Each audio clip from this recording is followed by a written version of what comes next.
What's good? What's good?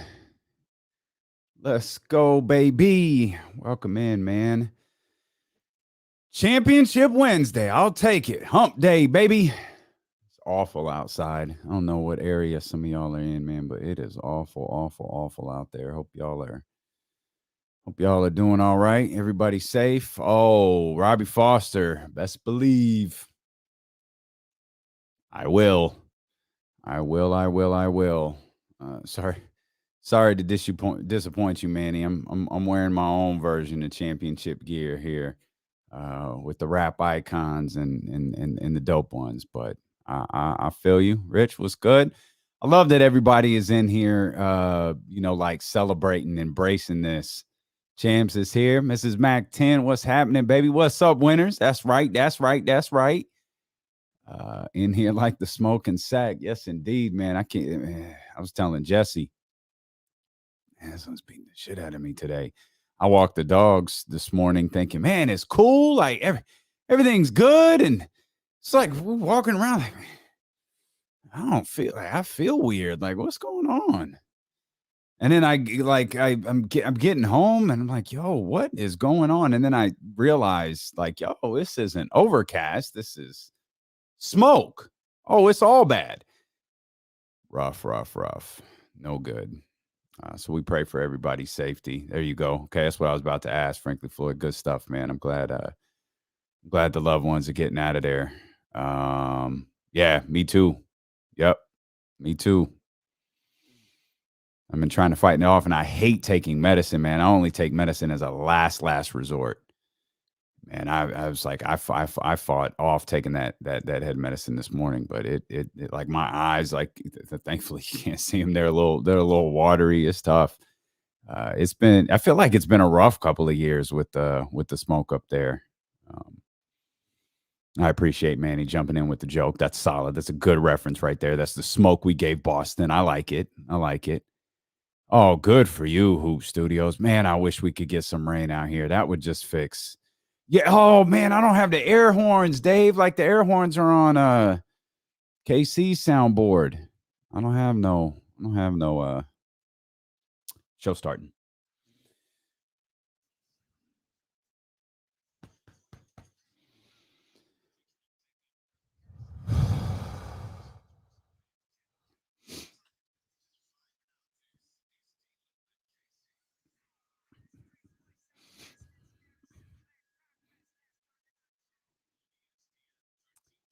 Hey, as Mrs. Mac 10 said here on youtube.com/ESPN1320. What's up, winners? Welcome into the Wednesday, October 18th edition of Dealing with KC. I'm Damian Barling. No Kenny Caraway. He's off this week, enjoying some much-deserved time off. Hopefully sipping a little Luke Belair and the McQueen and the Violet Fog gin, or a French 75 if you mix them together after the Kings' second Summer League championship last night. We are going to talk a lot of Kings basketball today. We're going to talk a lot about that Summer League game last night. We're going to talk a lot about Bobby Jackson. We're going to talk a lot about the future. We're going to talk with James Ham coming up at 3:20 for our weekly James Ham show. Excited about that. Last week, he revealed that there was a clown tunnel under the Arco Arena that I didn't know existed. And that sparked one of the greatest show clips that has ever hit social media, and a succession of pictures. The Fantastic Bull family took engagement photos in the creepy clown tunnel. So who knows what gems James Ham will have for us when he joins us coming up at 3:20, as he has each day this week. Kyle Matson will join me for the second half of today's show, and there'll be plenty to dive into. If you want to watch, go to twitch.tv/ESPN1320. If YouTube is more your vibe, all good. We've got you covered there as well. YouTube.com/ESPN1320. And I've gotten a little bit lazy. I want to remind you, I know we've hit some milestones here recently with subscriber numbers over there on YouTube, but if you're not yet a subscriber, become one. We don't want that number to stay where it's at. We want it to continue to grow. We want to reach as many people as we can here in Sacramento and over there on YouTube. We want to reach everybody all around the world. So go to youtube.com/ESPN1320, hit the subscribe button. And if you're watching, hit the thumbs up button as well. Twitch and YouTube are great ways to interact with the show, especially since, like you have all week, you're the co-host today. Now, normally you're like the co-host, but This week, you're like the co-host. Y'all are running this thing with me. So that's a great way to have immediate reaction and stay involved in the conversation. That's Twitch and YouTube. Or you can always call. Phone lines are available for you. 916-349-1320. So the Sacramento Kings win their second Summer League championship in the last 7 years. There's a lot to talk about with that. Can I point this out first? One thing that I really loved here is the stream opened up on Twitch and YouTube is, you know, I mentioned Mrs. Mac-10's remark about what's up, winners. There are tons of remarks about, hey, how's it feel to be a champion? What's good? Popping at Luke Belair last night. How about Daveon Mitchell? Like there's overall upbeat and celebration. I'm not going to call anybody out. You fan how you want to fan. And I've learned, and this has happened on my personal text. Y'all know my man Kamara, who calls the show regularly. He's one of them negative dudes, right? Like he you know, he's in Orlando. So he's texting at like 3 a.m. our time. And I'm waking up, you know, to this is a weird flex. We don't really need to be celebrating a Summer League title. He texted last night. This is a deprived fan base. This is what poverty basketball is when you're hyped for a Summer League game. Damn. So I've learned, like, don't respond. Just let it ride. Cause I was ready to cut a promo on him. But hey, that's how he fans. And you can fan how you want to fan. What's the Summer League title mean? To you and me? Nothing. Like, it's cool. Like, if you set up something in it with a competitive environment, you take a rooting interest, why the hell would you not celebrate a Summer League championship? Why the hell would you not be happy that your team won? Don't tell me that the Summer League don't tell me the Summer League championship is meaningless. Would you go tell Louie the King that Summer League championship is meaningless? Go tell those guys on those rosters that this Summer League championship is meaningless. Now, what's it mean for the Larry O'Brien trophy? It doesn't mean anything. Kings won 29 games after the last time they won a Summer League championship in, 2014? Yeah, we get it. It doesn't mean anything as it pertains to the Larry O'Brien trophy. It means something as it pertains to Summer League. Why not be hyped for it? It's your team. It's your squad. They're two different things. Summer League isn't the regular season. A Summer League championship isn't an NBA championship. You don't have to look down on it. You don't have to be mad about it. You don't have to be embarrassed by it. Ride with it. It's cool. The team won. How many times do we set up? You realize you go to the Golden One Center, and one of the most popular, like, intermission, whether it's halftime or a commercial break or whatever, one of the most popular things they do are baby races. You put babies on the floor of the arena and you have them race. What does that mean? It doesn't mean anything, but it's entertaining. We like it. We cheer. They're babies, so we think it's cute. Why the hell wouldn't you cheer if your basketball team won the Summer League championship? We ain't got to pretend like we're embarrassed. We haven't made the playoffs in 15 years. We know. Man, I wanted to fly off the handle of Damon Bruce last night. I think Damon Bruce forgets sometimes he's on in Sacramento. That dude's got like a vendetta against us here. Like, damn, Damon, like, you don't have to take shots at Sacramento. Bruh, we know it's Summer League.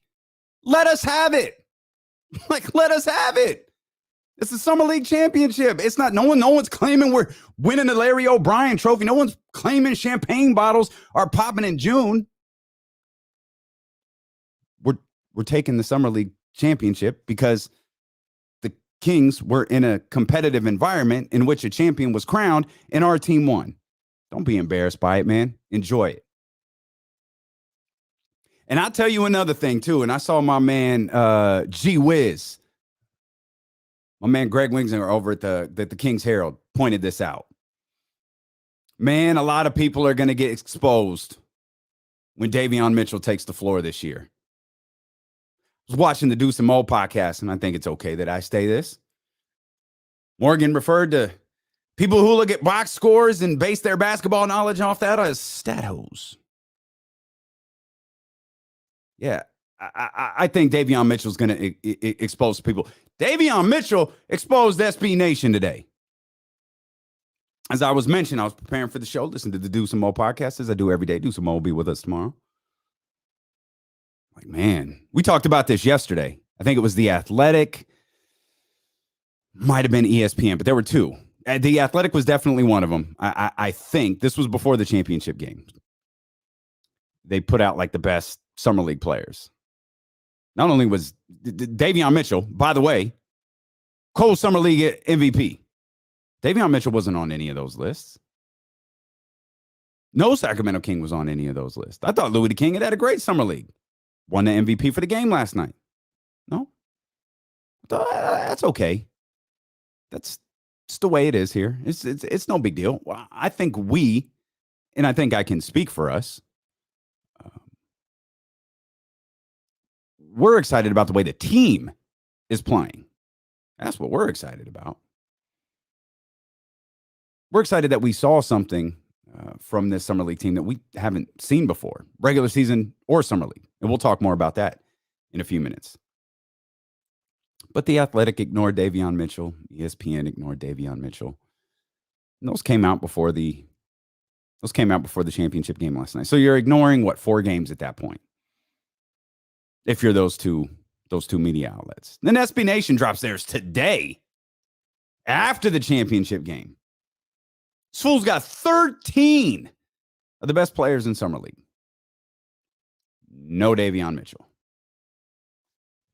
And I noticed it and had it written here into the show. And Deuce and Mo are talking, and one of the people in the chat say, "You won't believe this. SB Nation just updated their article and put Davion Mitchell on the list."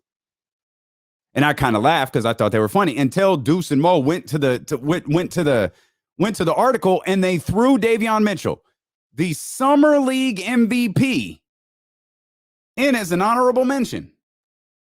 Oh, well, that was sweet of them. Let's go ahead and list all these players. Some of them played like 2 games. Let's reference these guys who have been playing for a couple of days. Let's reference them. And not the guy who was named co-summer league MVP last night. Oh, but we're going to put him in as an honorable mention. And we're going to say we originally left him off the list because of blah, blah, blah, blah, blah, blah, blah, and blah. But really what they meant was we left them on the list because we're frauds who didn't watch the game, and we checked a bunch of box scores and determined that these guys had sexier numbers. That's what we did. What we did is we accumulated the names that we thought people would click on this article to read about. We added the Cade Cunninghams and the Jalen Suggs and the Jalen Greens because we believe that those are the names that people want to read about. This has nothing to do with our ability to analyze basketball. That has nothing to do with the ability of what we watched or what we saw, because the fact is we didn't watch it. We just looked at the box score and thought, oh, Daveon, 3 for 10. Oh, that ain't going to do it. And then they got their punk card pulled and we're like, oh, co-summer league MVP. You know what? Yeah, let's go ahead and throw him in here as an honorable mention. Not realizing the fact that putting him as an honorable mention actually made them look stupider than leaving him off the list. See, that's why y'all got to be careful what you consume. Y'all out there reading these articles, these clickbait folks, acting like they know the game, acting like they watch the game. You want to know about the Kings? You listen to D-Lo and KC. You want to know about the Kings? You listen to Deuce and Mo. You read Jason Jones. You read James Ham. You go to the Kings Herald. That's where you learn about the Kings. You ain't never going to read anything about the Kings from the national media because the national media isn't watching, and that's okay. Y'all go ahead and fall back. But don't rank players in the league and then not include the guy who was named the co-summer league MVP. Don't rank players in the league as if you're watching all 30 teams. See, that's my issue. Hey, we're going to rank the best players in the NBA that we're watching. Okay, that's fine. At least there's some honesty there. But don't tell me you're ranking the top players in the league because we know you ain't watching. Y'all are the Bart Scotts of media. That's what you are. There are a lot more Bart Scotts than there are James Hams. Dudes who James Ham obviously covers the Sacramento Kings. That dude knows the league. He takes pride in his work. He doesn't wake up, look for the headline, click on it, take some notes. He doesn't go to the box score and form his opinion on a player and say, oh, that's it. That's what we're going to put out there. No, he studies the league. All these other folks, they just Bart Scotts. That's all they are. Talking out the side of their mouth. And we got a Summer League championship, man. It ain't nothing wrong with that. I'm happy. I've had a blast watching last night's game. And I'm going to tell you why. It's the excitement that Daveon Mitchell does. And we talked about Trey Lance and Jimmy Garoppolo, right? And that change there. Well, it's kind of the same thing that's happening with the Sacramento Kings. I'll explain. We're just getting started. We're going to have some fun today. It's a championship Wednesday here with Demarcus and KC on Sacramento's #1 sports station, ESPN 1320.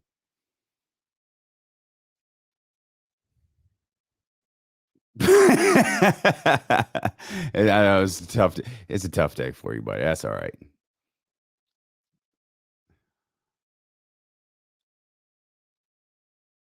Oh man, that's national media, bro. I wish I could fix that.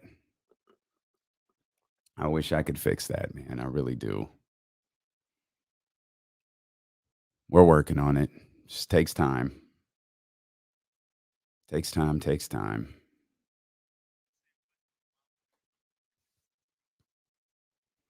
Yeah. I feel like Peyton Pritchard was a guy some liked, but yeah, when you drop 90, what was it, 92 and 56, yeah, that's gonna get attention. Bruh, tell them, frankly, Floyd. Tell them about it.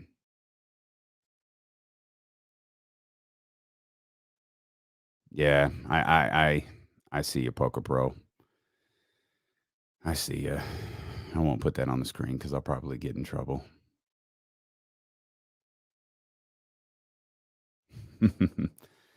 I hear you, Steve. Steve says you drew the comparison between Summer League and baby races. I wasn't trying to draw the comparison between Summer League and baby races. What I was saying was we pick a winner, we pick someone, we root for someone, and we get invested in it, whether it's Summer League or a baby race or an NFL season or an NBA season or a Major League Baseball season. When there's a competitive environment, we get invested in it. That's all I meant. Did they really, Javon? That's hilarious. That is such a sucker move, man. Such a sucker move. Man, Davion's going to make these dudes look so stupid. So damn stupid.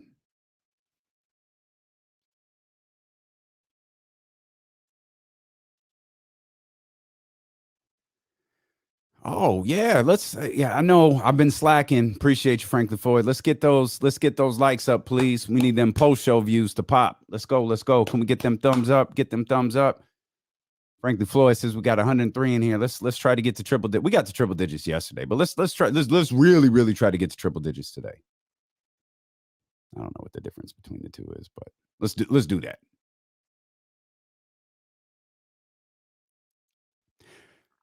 I'm glad the Kings won. I admit, like going into that game, I was like, oh, it's gonna be tough for them. There's a lot of pro guys over there. But man, what a great performance from those guys. Especially after going down, 10 or 12 or whatever it was. Yes. Thank you, Poker Pro. I want you to try. Let's try to get to 100. So let's get to 100 early. Let's do that. Let's get in here. Ooh, that's a good call. If it was Aaron Rodgers' baby in a baby race at Summer League, be lit.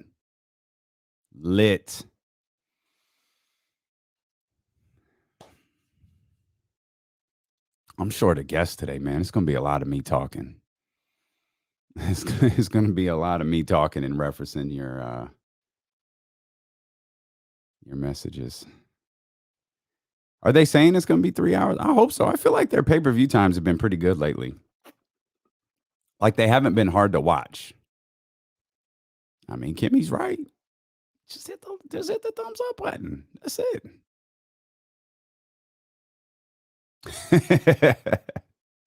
I like that. Okay. Kings Dynasty.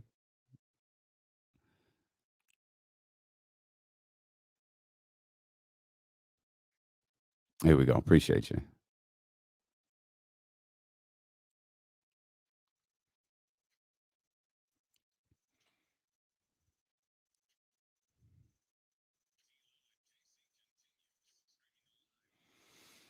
Most definitely. If you haven't downloaded the Odyssey app yet, what are you waiting for? You could discover hundreds of new exclusive music stations available now for sports and music fans by sports and music fans. You know, one of my favorite is the New Jack Swing channel, where you can check out the ultimate collection of 90s R&B. The new Odyssey exclusive stations on the Odyssey app, brought to you in part by Macy's, Geico, and Coke Zero. Go check those out. You want to be a part of the show? Twitch and YouTube are great ways to do it.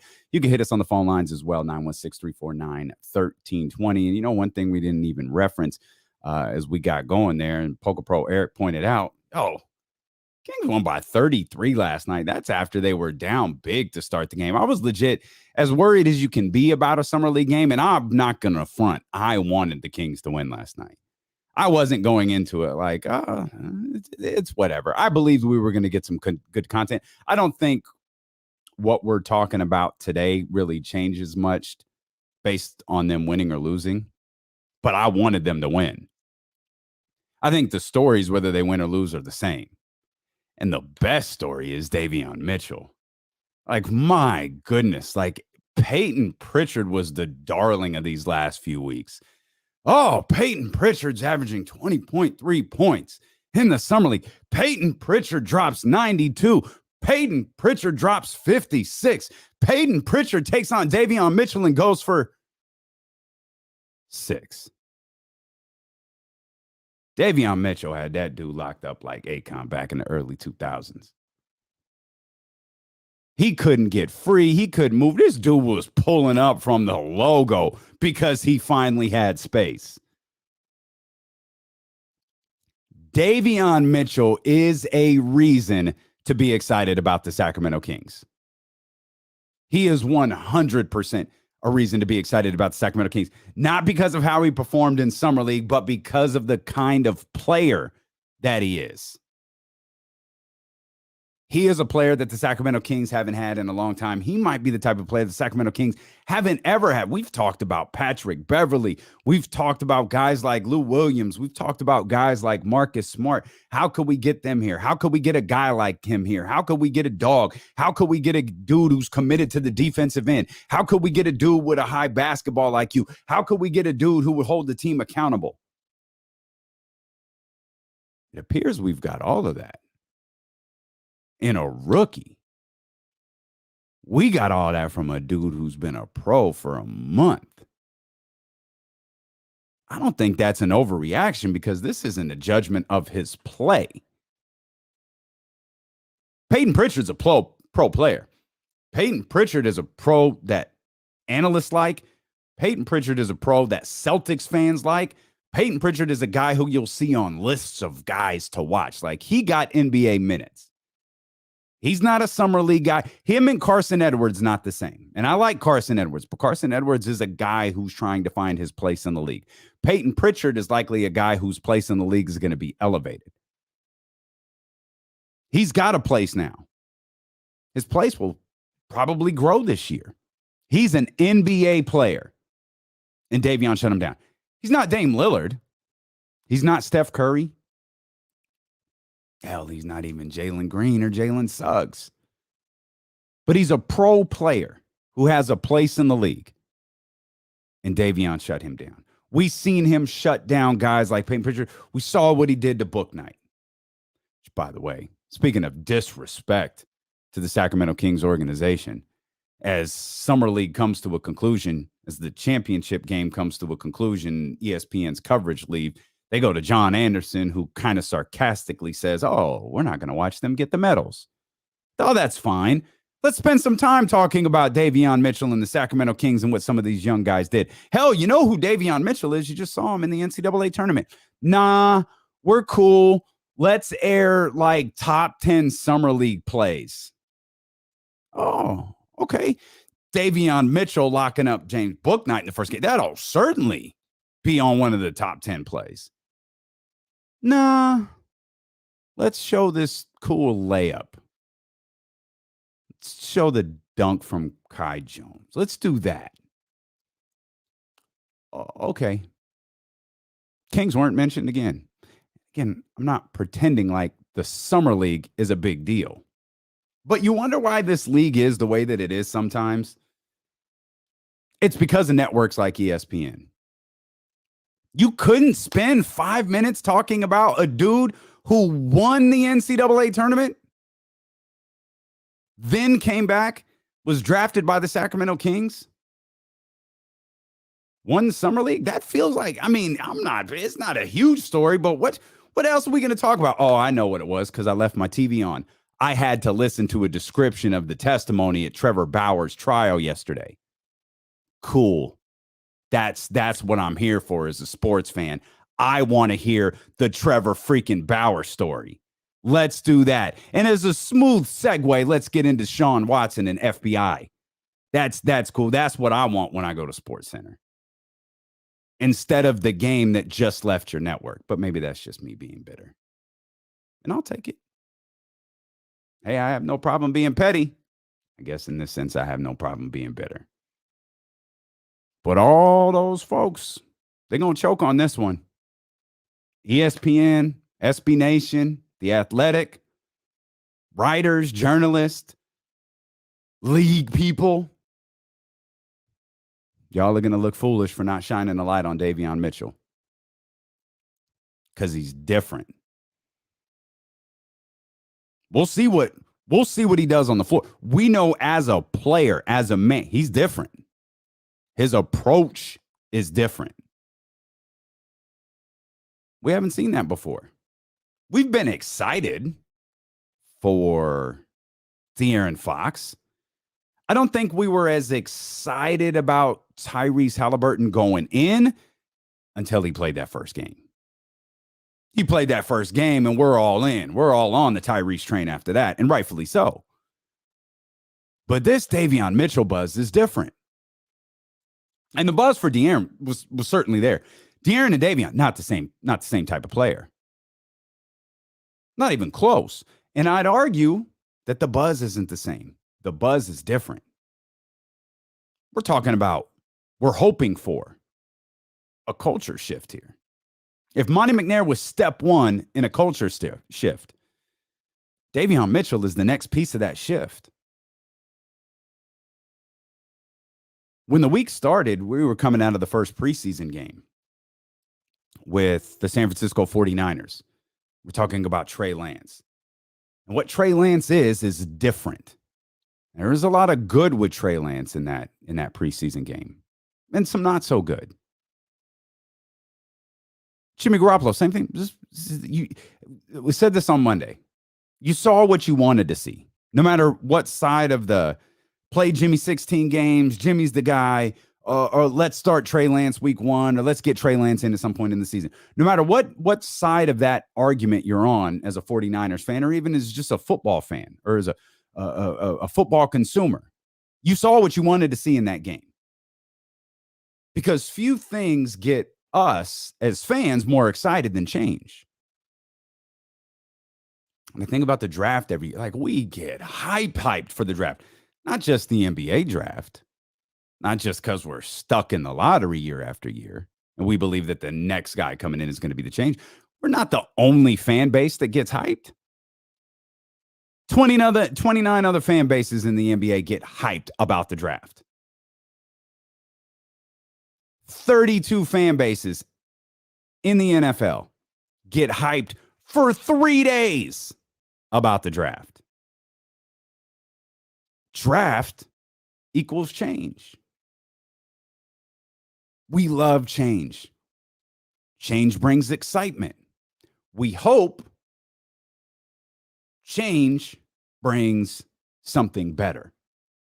We hope that it's not change for change's sake. It's new. It's new hotness. We love the new hotness. What's better than a pair of Air Force Ones on your feet? A new pair of Air Force Ones. What's better than a pair of Jordans on your feet? A new pair of Jordans. New is exciting. Draft, shoot, free agency. We count down. They changed the time free agency starts to better accommodate media and fans. The NBA changed the time free agency starts to capitalize on the excitement. We don't want it at midnight. We don't want it at 9 p.m. Pacific Standard Time. No.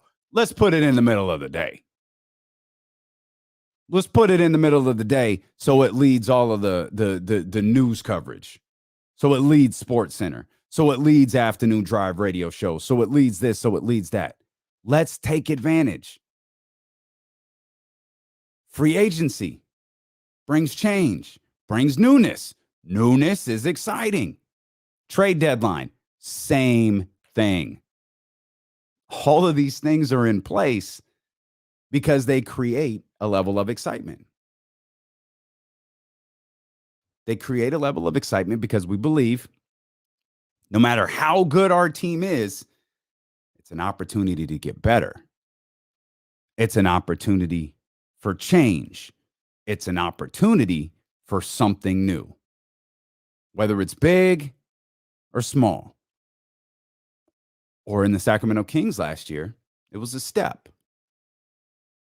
The trade deadline last year, it's clear now, clear as day. The trade deadline last year for the Sacramento Kings was a step.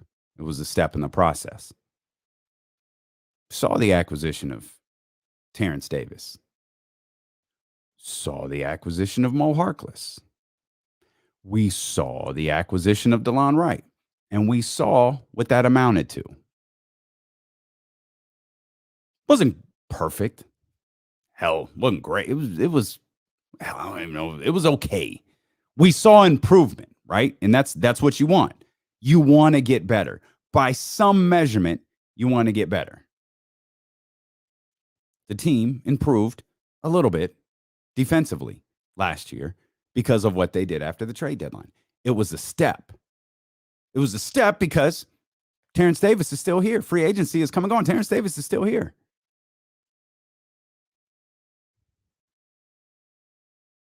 We know DeLon Wright is somewhere else, but he was used as a trade piece to bring back Tristan Thompson. Whether Tristan Thompson is here when the season starts, we'll find out. Mo Harkless, still here. It was a step. It was a step to something new. And the idea for this upcoming season is to start with something new, a new mindset. Not a new crop of players, because as some frustrated fans will tell you, some frustrated Kings fans will tell you, the roster is still kind of the same. How are we going to be better if the roster is still the same? How are we going to make the playoffs if we didn't really make any changes? Tristan Thompson's going to lead this team to the playoffs. You know why we're looking at Tristan Thompson versus looking at Terrence Davis and Mo Harkless and bringing back Rashawn Holmes is because Tristan Thompson is the one who's new. And when you look at something new, sometimes it's not always good. How many times do you get the shot of the New York crowd when the Giants select and they're like, oh, what is this? Daniel Jones, boo. Or when the Jets make their selection and they're scratching their head and the fans are like, what's this? What are we supposed to do here? It happens with the Knicks. It happens at the home place of wherever the NFL or NBA draft is. You see the reactions to that stuff. So change doesn't always mean better. New doesn't always mean better. But Tristan Thompson is the new guy. But look at it like this. The Terrence Davis, the Mo Harkless, Rashawn Holmes being back, hopefully all of these guys being healthy, along with Daveon Mitchell, Tyrese Halliburton. We'll see what happens with Buddy Hield, and we'll see what happens with Marvin Bagley.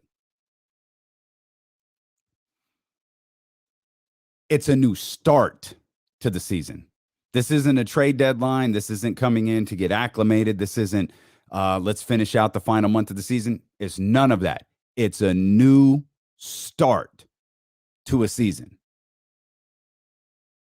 And I think, at least from this Kings fan's perspective, it's the start of a new mindset.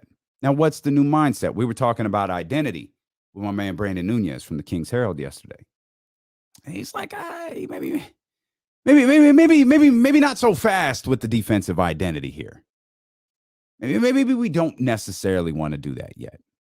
And I understand his reservation in that. And I'll give you some stats that my man Will Z looked up for us coming up here in just a minute. Talk about change, and there's a lot of talk about culture as it pertains to Sacramento. Daveon Mitchell was asked last night about if he can help change the culture here in Sacramento. I mean, that's the plan. I mean, hopefully I can go in, change the culture. I mean, knowing that Sacramento wasn't really good defensively in the previous years. So hopefully I can go in and do what I do and change the narrative here. He's talking about defense. That's new. Normally, defensive talk for anyone associated with Sacramento is lip service. Davion Mitchell certainly isn't the first person to talk about defense. But, like, how many times did Luke Walton talk about defense last year? How many times did Luke Walton talk about defense the last 2 years? And you just kind of sat there rolling your eyes like, okay, dude. Like, you keep talking about it, but nothing's happening. I remember one of the first things Luke Walton talked about, one of his first practices, said, I felt like everybody bought in. Everybody bought into what we were doing. Okay? I think that was at the start of last season, if I remember correctly. Because I think there were some questions about his relationship with Buddy Hield and so on and so forth. It was like everybody bought in. Buy-in. That was something you heard a lot last night as the game came to a conclusion. That was something you heard a lot about if you check social media after some of the press conference. You just kept hearing the term buy-in. Bobby Jackson was asked about, he talked about the team buying in. Well, hats off to my guys, man. They bought into what I was selling. I've been saying that. I'm going to stop it right there. I'm going to let him finish. I'm like Kanye West right here with Taylor Swift. I'm going to let you finish. Did you hear what he said right there? They bought into what I was selling. This young team responded to Bobby Jackson first time. Hey, what was last night's game? Bobby's 7th game as a head coach? And he got this team buying in, the couple of days they were together before the California Classic started? Here's Bobby. Well, hats off to my guys, man. They bought into what I was selling. I've been saying that all training camp long. It was a rocky road in Sac. I think we grew and we learned as players and as staff what we could do and what we couldn't do. And then you just try to make those adjustments. And we made adjustments, and the guys competed. They played their ass off for 40 minutes every single night. They didn't bitch and complain about nothing. And so it shows the maturity in them that allowed them to be successful on the floor. And the guys came together, and the chemistry was amazing for them to go out. And nobody probably gave us a chance to win this game tonight. Well, I was watching SportsCenter all day, and it was Boston Celtics this, Boston Celtics that. Peyton Pritchard, and I know they was watching it, so I know they was kind of pissed that nobody's really giving us a chance. And it's a really good feeling to come out and establish the game early on. There's so much about what Bobby just said right there that I absolutely love.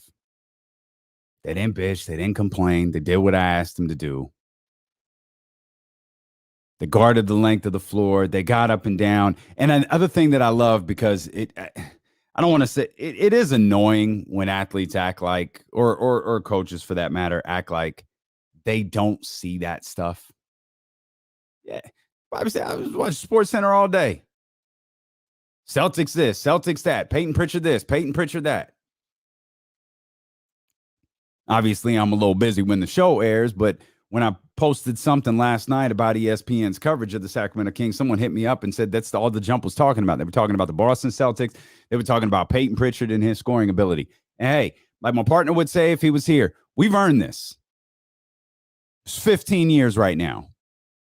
15 years of poor basketball, poor organization, 15 years of of NBA shows making punchlines out of this team, 15 years of the national media making a punchline out of this organization. And for the most part, this organization deserving it all. And the problem is when you start to hulk up and kick out of that, you've got to completely kick out of it. Like, you've got to be all the way out of it. Like, we're talking playoffs out of it. 916-349-1320. Let's bring in my man who I believe was at Summer League for the last couple of weeks. Murph Dog. Murph, what's up, baby? Hey, what's up, David? You hear me okay, man? Sorry, I'm in the car. I hear you fantastic, brother. Hey, I'm going to be serious. I know I come on here and joke a lot. For you Kings fans who get to watch at least Daveon and some of these guys play, it is so contagious to watch. And when I said a couple days ago about beautiful basketball, it's not everything about they're sloppy in summer league and stuff. What I meant about beautiful basketball is that watching Bobby Jackson during timeouts, watching these guys listen to him, watching Doug Christie go to some of these guys that are going to end up in Stockton, some of them. But seeing how night in, night out, they slapped the court, they were in guys' faces. What Davion was doing to Pritchard last night would get you, 10 to 15 years at least. And no doubt he knew what color and what flavor gum that Pritchard was doing last night, because he was in his face, making him shoot 35 feet. He looked so uncomfortable. And don't take this as not like a good victory. The guys that were on the Celtics are 2-year players. Yeah. Edwards, Jesse can tell you, Edwards, Pritchard, Neesmith, yep. Yeah. These are guys who've been in the league. And Sacramento punched him in the face. Bobby Jackson got those guys. I hope Bobby gets a chance someday to really coach in the NBA and not just be in the G League. Because, I mean, sometimes you get that coach who understands the players. The players understand him. They buy into the system. And I am jealous that I'm not back in Sacramento and I'm going to get to watch this contagious guy goes out there who I didn't know. Honestly, when they drafted him, I had no clue. It didn't look like he wanted to be there. That was just my perspective. I was confused on why we went with this. But now if you watch this, if you watch it in person and you see the bench react, you see how contagious it is, and you understand that he'll push these guys during practice. He'll push Fox. He'll push Halliburton. He'll push these guys. But you know what I'm saying? Like, it's contagious. No, absolutely. Murph, I appreciate you, man. Always good to hear from you. 916-349-1320 if you want to get on these phone lines. And that's what we're hoping, right? Like, we saw it be a contagious thing, as Murph was talking about right there with this Summer League squad. But what we really want is for it to be contagious with De'Aaron Fox to a certain degree. We'll explain more about that in a minute. You want it to be contagious with guys who you kind of look at cross-eyed and go, they don't really work that hard on that side of the ball. I mean, you heard Daveon talking about culture a second ago. I mean, that's the plan. I mean, hopefully I can go in, change the culture. I mean, knowing that Sacramento wasn't really good defensively in the previous years. So hopefully I can go in and do what I do and change the narrative here. Can you change the culture if the players are the same? Specifically, 2 players? I know you know where I'm going, but I've got to ask the question. We'll dive into that. I want to talk more about buy-in as well. Disco Tim, I see you on the line. As a matter of fact, let's get a burst of positivity from our man Disco Tim. What's good, baby? Good to hear from you. Hey, man. Thank you for your show. Appreciate you. And heck yes, we get to celebrate this win. We do, because we're Sacramento Kings fans.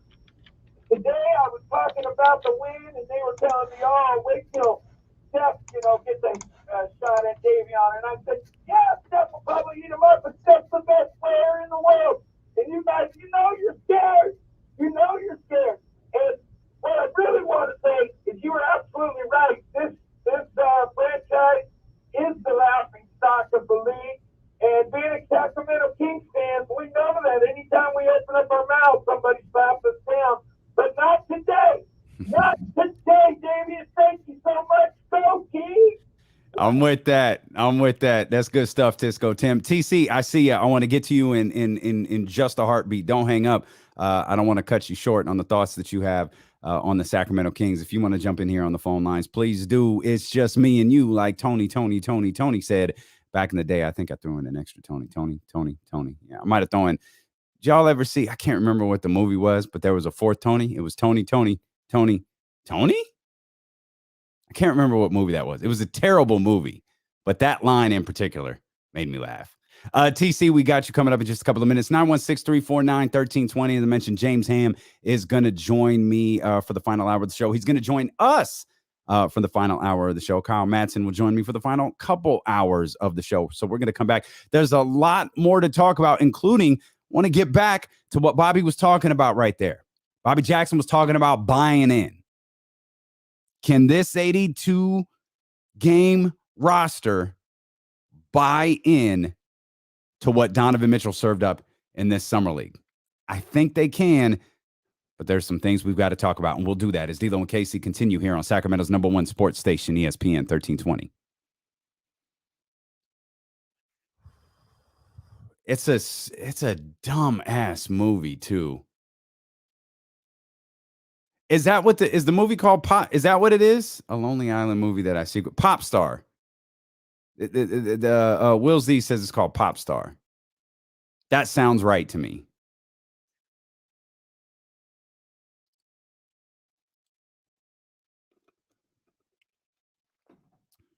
Tony. I was the fourth. Tony.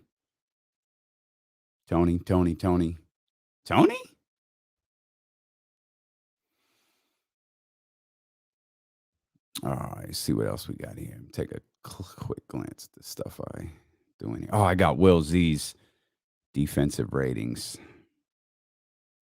Yeah, y'all gonna have to get used to it, man. I'm talking by myself, following 10 different notes. If I say Daveon instead of Donovan or Donovan instead of Daveon, just calm the fuck down. Like, it is what it is. Just relax. Jesus.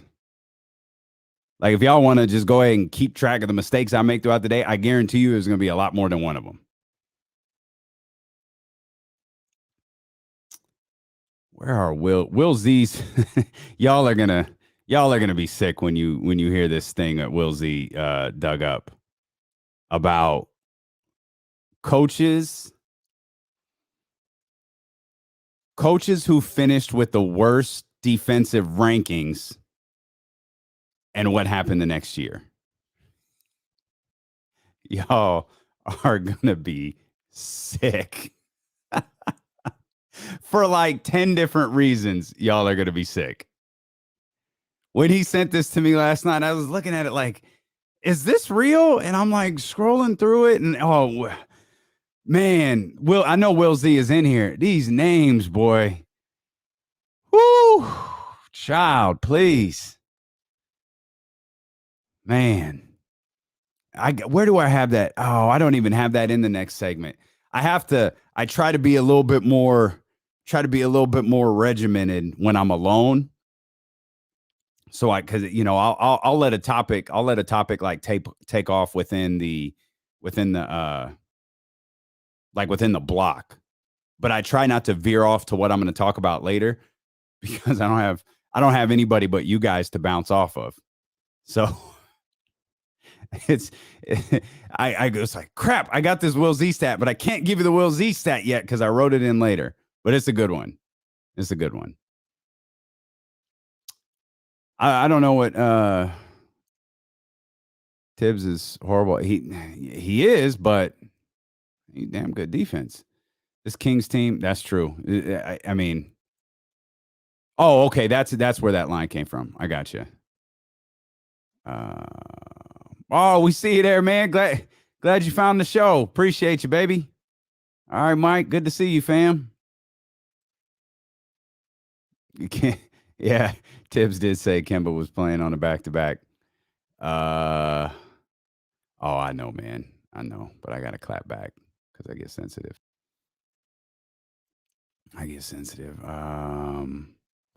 Yeah, I may have to shuffle some things here. I really need to give you this stat. It's so good. And by good, I mean, dear God. So bad. Oh, man. I also got some I also got some stuff on Bobby Jackson that I can't tell you because the show's about to come back on.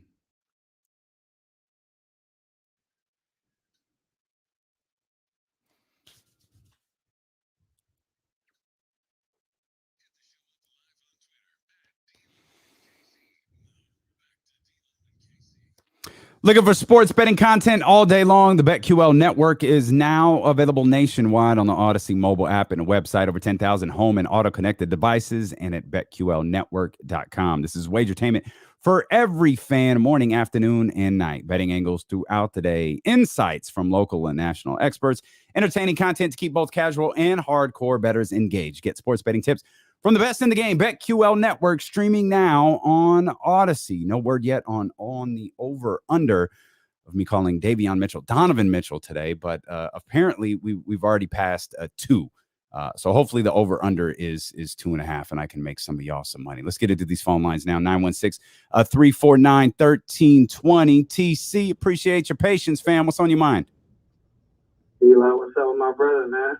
Man, I'm here, baby. I'm here. I'm happy, man. How are you? I'm all right, brother. Just tapping in, trying to, so look, check it out. I'm not even going to lie. I wasn't crying last night, brother, but I got emotional last night based on because I feel like it's a whole culture change going on, and it's leading with the defensively side. And I'm super ecstatic, bro, about everything that Money McNair has put together, from hiring Bobby Jackson to bringing Doug Christie to help out Luke. Like, I really, truly, really think, brother, I mean, this is me personally. I truly, really think if we can buckle down and Doug can get in these guys' head, we honestly, it sounds far-fetched, but we can honestly be top 10 defensively and win 45 games this year. If we can play and bring the intensity that Summer League team brought, and what Daveon adding with Fox and Halliburton and the rest of the guys, brother, that's me personally, D-Lo. That's all I got to say, brother. I'm with you, TC. I'm with you, fam, man. Thanks for the call. Let's stay here on the phones, and I want to actually let me address some of the things TC said right there. Top 10 defense, man, that's going to be tough. There has to be. Top 10 is tough. My hope, and I think I mentioned this with Brandon Nunez yesterday. My hope is that they can creep even just to an average defense. Like if you, it's a 30-team league, right? If you can get right smack in the middle and you could be around 15, hell, if you could be around 16 or 17, this is a team that was really good offensively. Offense isn't a problem for this team. Yeah, top 10, yeah, and I'll give TC credit for this, fam. You're consistent with that, because if you say top 10 defense with the offense that they have, that's a 45 win team. And I have no problems, man. If you want to have lofty expectations, why set the bar low? I told you guys this. I'm not interested in 37 wins and sneaking into the play-in. Now they get 37 wins, sneak into the play-in, and get to the playoffs. I'm not going to pretend like I'm not happy with that, but I'll have a lot of questions about it. Because remember, 31 wins wasn't 31 wins last year. 31 wins was in a 72-game season. So 37 wins isn't a 6-game improvement. It's closer to like a 2-game improvement. Of course, you're doing pacing and all of that sense, wondering if it's just going to play out the exact same way. Could be lower, could be higher, could be whatever. But I want to see them improve. Obviously, I want them to get to the play-in. I want them to get to the playoffs. But I want them to get better. I want them to be a better basketball team. That's what I want more than anything else. I want to see improvement. Right now, we're not excited about this team. We're not excited about Davion Mitchell because we think that the Kings are going to win 37 games next year. We're excited about Davion Mitchell. We're excited about this team. We're excited about what appears to be a commitment to defense, because we think it's going to make them better. Sure, 37 wins technically is better than what they were the year before.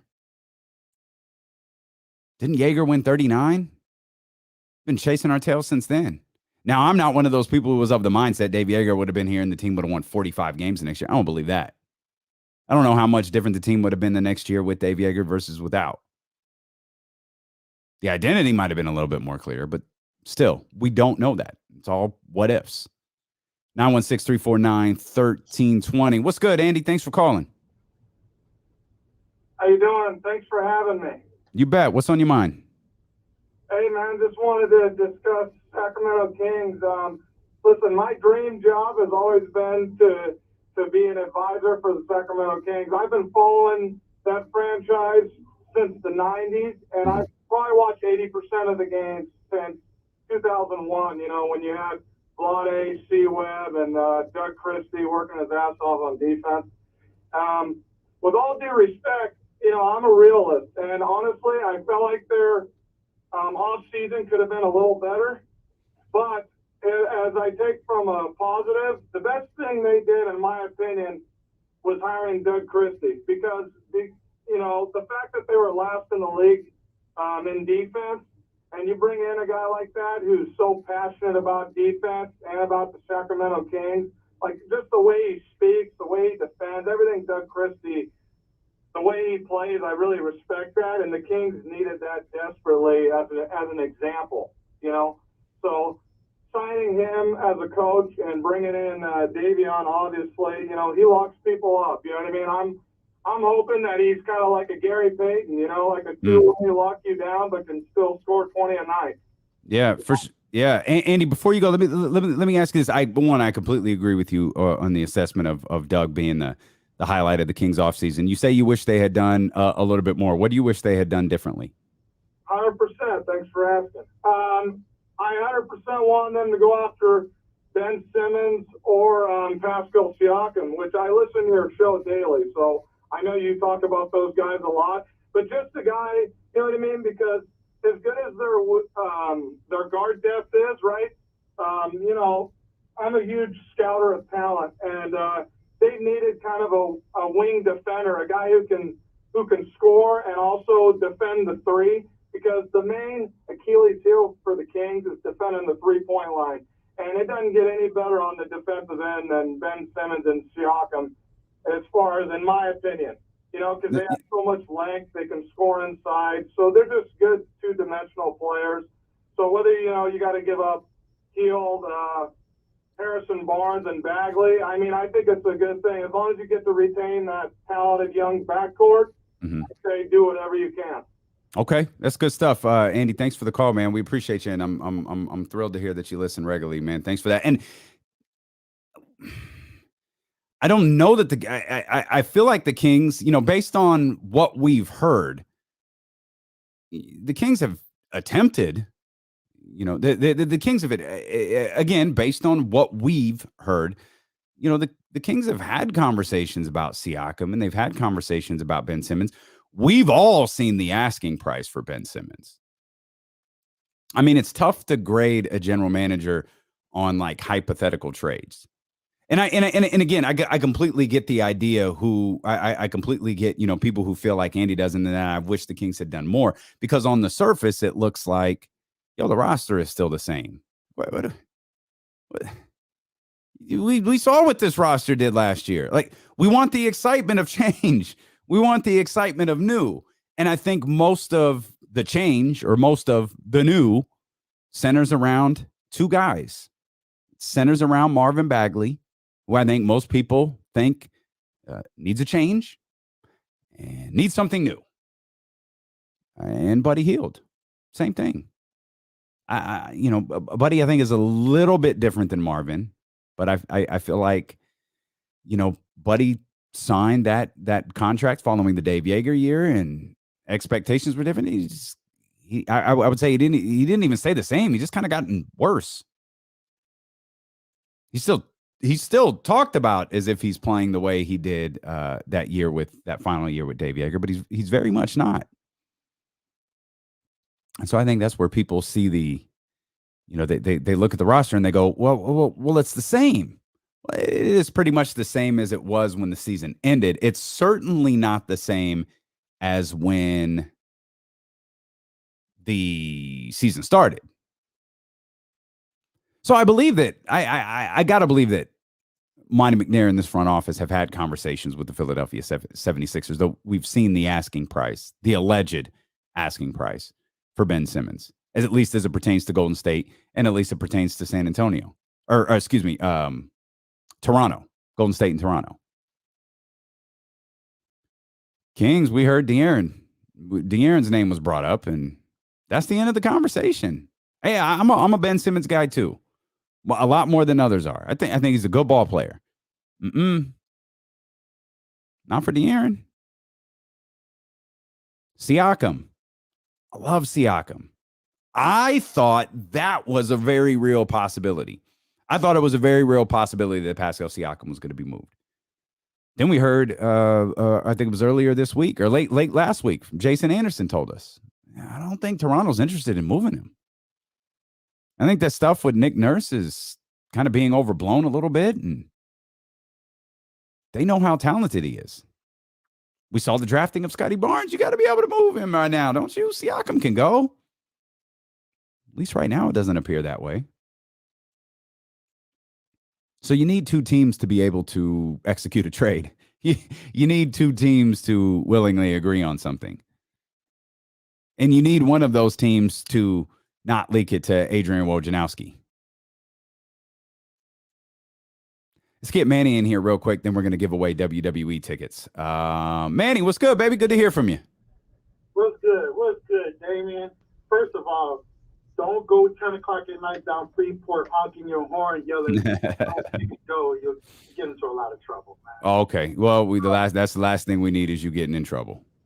You know, it's just exciting to see because I think compared to like the last Kings Summer League Championship, you see a little bit more structure now. You see a little bit more, there's building blocks there, right? And I know everybody's like, oh, go run out and get Siakam or go down and get Simmons, which is cool. If you can make that deal, that's great. But just take this as a building block year.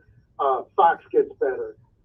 Tyrese gets better. We bring in this defensive presence, right? And then everyone around the league, players especially, takes notice on what they see being built. And now it becomes one of those things where like, oh, okay, Sacramento, let's go there. Maybe we want to go there next year as a free agent, or maybe there's a trade available next year, whereas it's great to go out and get who you can now, but we're taking baby steps right now, and it's exciting baby steps. So maybe there's even a better trade down the line that'll, catapult us even to that next level. It's good to see structure with this organization right now. I think there's cohesiveness. You've got Bobby, you've got Doug coming in. Like, there's just building blocks that you can be excited for, that even if you don't get Simmons, if you don't get Siakam, there's better days ahead. Okay. Appreciate you, Manny. I've never hated one of your calls more than that one, and I'm going to explain why here in just a second. You're listening to D-Lo and Casey on ESPN 1320 KIFM West Sacramento, KRXQ HD2 Sacramento, an Odyssey station, and driven by Lashers, Elk Grove Dodge. I'm Dameon Barling. No Kenny Caraway today. No Kenny Caraway this week. He'll be back here on the air next week for sure. Dropping some OK Lake Show lines. You can check us out on twitch.tv/ESPN1320, youtube.com/ESPN1320, as well as the Odyssey app and 1320 AM on your radio. We've got tickets to see the WWE. They're returning to the Golden One Center October 18th. WWE Raw. Again, that is Monday, October 18th. And we have got your tickets right now. Caller number 3-916-349-1320. Hit us and we'll get you all set up. Again, 916-349-1320, and grab your tickets to see the WWE at the Golden One Center on October 18th. WWE Raw. Back in the building. Manny, I mentioned I had never hated one of your calls more. Now, that might be a bit unfair because I didn't ask you for specific context on some of the things that you had said, but let me just mention something that you said. You called this a building block year. Bro, I ain't interested in a building block year. I ain't interested in gap years. I ain't interested in baby steps. I ain't interested in none of that anymore. Yes, it's exciting. I was excited when the Kings got De'Aaron Fox too. I was excited when the Kings drafted Marvin Bagley. Not as excited as I might have been if they drafted somebody else, but I believe that Marvin was going to be really good. I'm not going to back away from that. I thought when they drafted Marvin, it was like, okay, it's not one of the other people I would have picked, but it's not a massive reach. Like, he's good. This will work. Yeah? My bad. we could be wrong. But I don't know. No building blocks. He talked about trades, and maybe this is maybe you could entice someone. No, you don't have to entice anyone through a trade. You have to entice a general manager. When you make the right trade, you've got to convince the general manager that you've got a deal that's right for them. And now maybe Manny to take what you were talking about there. Maybe some of these building blocks, maybe some of these players are assets for a bigger trade. And I don't know that the Kings have a good season and all of a sudden Dame Lillard's like, send me to Sacramento. I don't know that that's the case. Though, it's not too far off of what we saw happen in Phoenix. I think basketball people believe that the Phoenix roster was good, and they were probably not too far away from, as Manny was saying, taking those steps to getting into the playoff conversation. Or maybe it would have been a play-in situation. I don't know that anybody saw that Phoenix team taking the massive jump that they did once Chris Paul decided he was going there, but they did. But that roster, that coach made Phoenix an intriguing spot, an intriguing destination for Chris Paul, who had a lot of say in where he was going to go after Oklahoma City. So maybe your call wasn't as bad as I originally said it was. In fact, your call wasn't bad at all. I just didn't like it because I don't like building blocks. That's what I don't like. Because building blocks says, I don't want to hear about development anymore. I'm over it. I'm over all that. Development, patience, building blocks, gap years, all of this garbage. I'm over it. Even if it is manufactured, even if it isn't, even if it is not real, like that gap year stuff was last year. Even if that was just some minority owner popping off at the mouth to their favorite reporters. I don't want to hear that from anybody. Not a behind-the-scenes dude desperate for attention. Certainly not a general manager. I don't want to hear none of that. In fact, I want to hear what we heard from Monty McNair. That's what I want. Our expectation is to make the playoffs. That's our goal. He said Luke Walton's the guy to do it. Okay. I disagree, but you're the boss. You drafted Tyrese Halliburton. Now you drafted Davion Mitchell. You decided to roll with Luke Walton? All right. I'm going to roll with you then. And I'm going to roll with Bryce. 916-349-1320. Bryce, my man, what's happening? Hey, what's going on, D? Ain't nothing, baby. What you feeling? What you thinking? I mean, it was. I don't understand why people got to be so negative about everything. You know, the Kings won, and people are like, "Oh, there's some." You know, people will say whatever they want to say instead of looking at, "Hey, this team has some young pieces, has some young coaches or first-time coaches or whatever. Mm-hmm. You know, got some. You know, got a draft pick that looked like again. Is it hit? Is it steal? You know, why can't people just look at the nice stuff? Why do we got to tear it down all the time? Well, this game was fun. Yeah, you know what I think it is. You know what I think it is, Bryce, and it's always good to hear from you, man. We missed you out on Top Golf on Saturday. Hope you get to make it to whatever the next gathering is, Bryce. I hope you could be there. I think we're traumatized. You know what I mean? Again, the Kings won Summer League before in 2014 and then won like 29 games the next year. You know, but it's like we try to protect ourselves. I think that's what it is. We protect ourselves because we don't want to get hurt. So we say things like, it's like the guy in I think which Quaid, it's Randy Quaid, right? Dennis Quaid was the quarterback. Randy Quaid is the goofy one. In Major League, we'll blow it in the playoffs. Yeah, you're protecting yourselves. You don't want to get hurt. So you do things like that. Kings win Summer League. It doesn't mean anything. Gosh. Kings. Protecting ourselves from getting hurt. We're going to wind up as the Kings turn on the jump anyways. I think that's why people do this. And you can, I mean, again, you can't tell people how to fan. If you want to be negative, you want to be frustrated, be negative and be frustrated. But man, I don't want to live like that no more. Like my happiness in life ain't going to ride on whether the team is successful or not. But I do know this 4 hours a day with you is a whole lot more fun when the Kings are winning. We had glimpses of it last year. Oh, it was lit. It was fun. I mean, the draft was a blast because we're passionate about this team. We love getting together and talking about the Kings, talking about draft picks, talking about the new, talking about change. Some of us ain't been alive long enough to listen to sports talk radio or listen to, their favorite podcasts or watch YouTube or watch Twitch and be able to talk about something positive. Some of us has been raised in the dysfunction of this Kings era. We're all like begging just to get out of that. Oh, it's just summer league. Yeah, dude, we're not asking for Larry O'Brien. We're not asking to go to 5 straight finals. We're not asking for Kevin Durant to have his next chapter here in Sacramento. Right now, we just don't want to be dysfunctional. We don't want to be a laughingstock. We want to see that this team is taking steps to get better. And I believe since Monty McNair has become the general manager, that this team is taking steps to get better. I rode the last general manager hard. I thought he was a disaster. I thought he's one of the worst things that's ever happened to this organization. So I had to buy into Monty.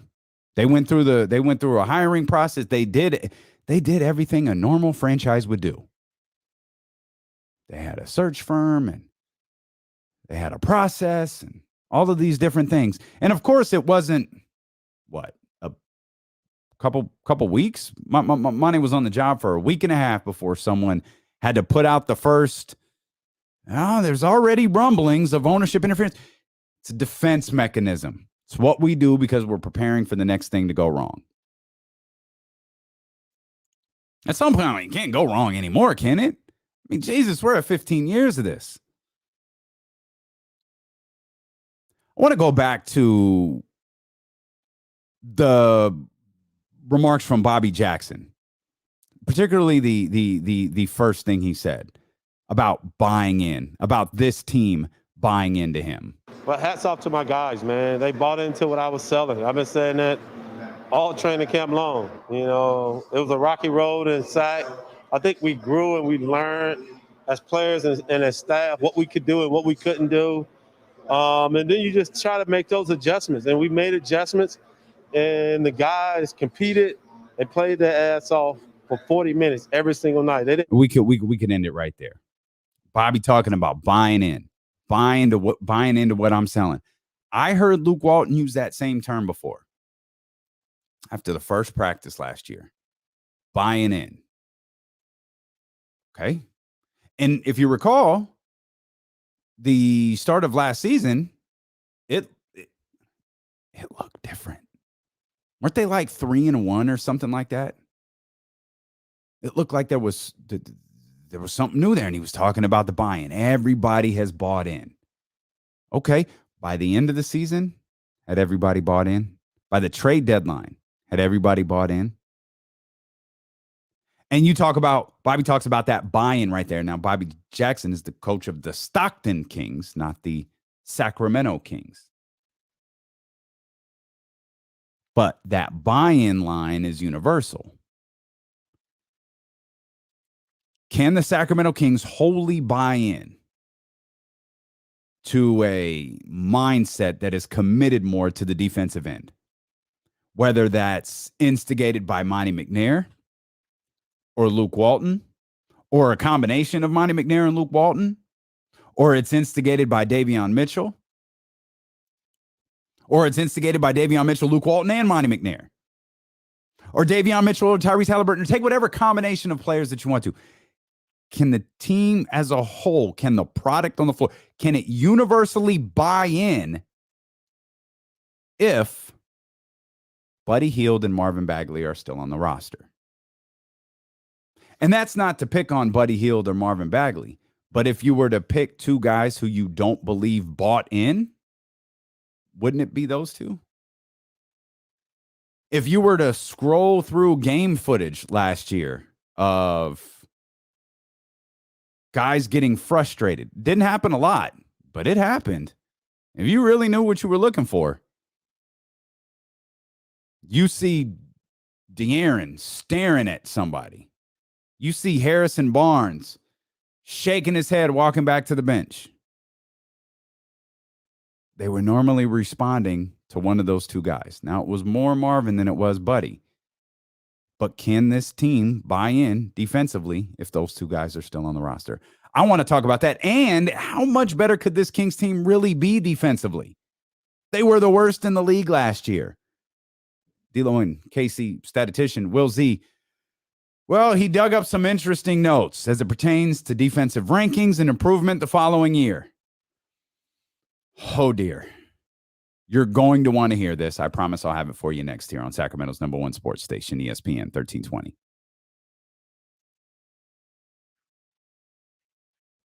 Warren did? Oh, right on, man. Okay. Good stuff, man. Warren got the tickets today. What is going on over here? What is happening? Are y'all fighting about something? Oh no, this is just normal chat behavior. Okay.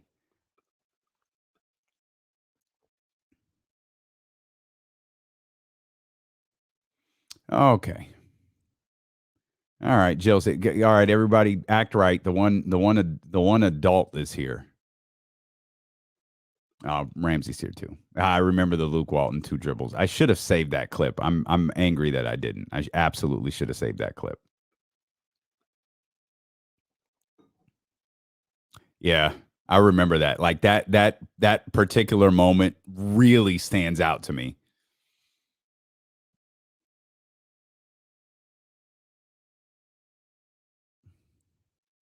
Sorry, David. My bad.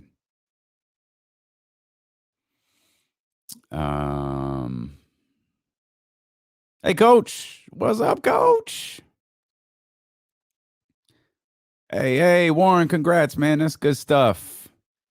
Good stuff. Good to see the crew's winning these tickets, man. Kyron, Chris, now Warren. That's good stuff. I don't think Chris is in the chat too much, man, but I don't know if Chris is in the chat at all, but I know he's out there.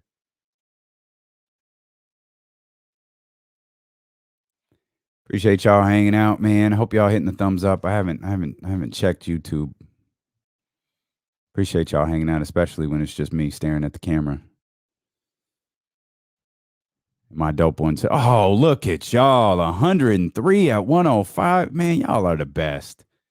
Y'all are gonna bring a tear to my eye like Ric Flair after the Royal Rumble."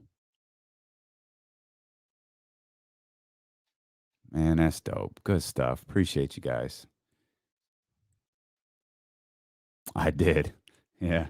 It doesn't take Rick long. Once he gets that release, he's out there working. Oh, there's Chris. Okay, you are here. Man, that's good stuff. Appreciate you, Chris. Chris is the Chris won. So Chris, Kyron, and Al Warren won the tickets. Man, that's good stuff. See?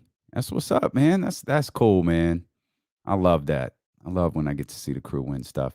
Hey, if y'all want to become famous, just go to bigfollows.com.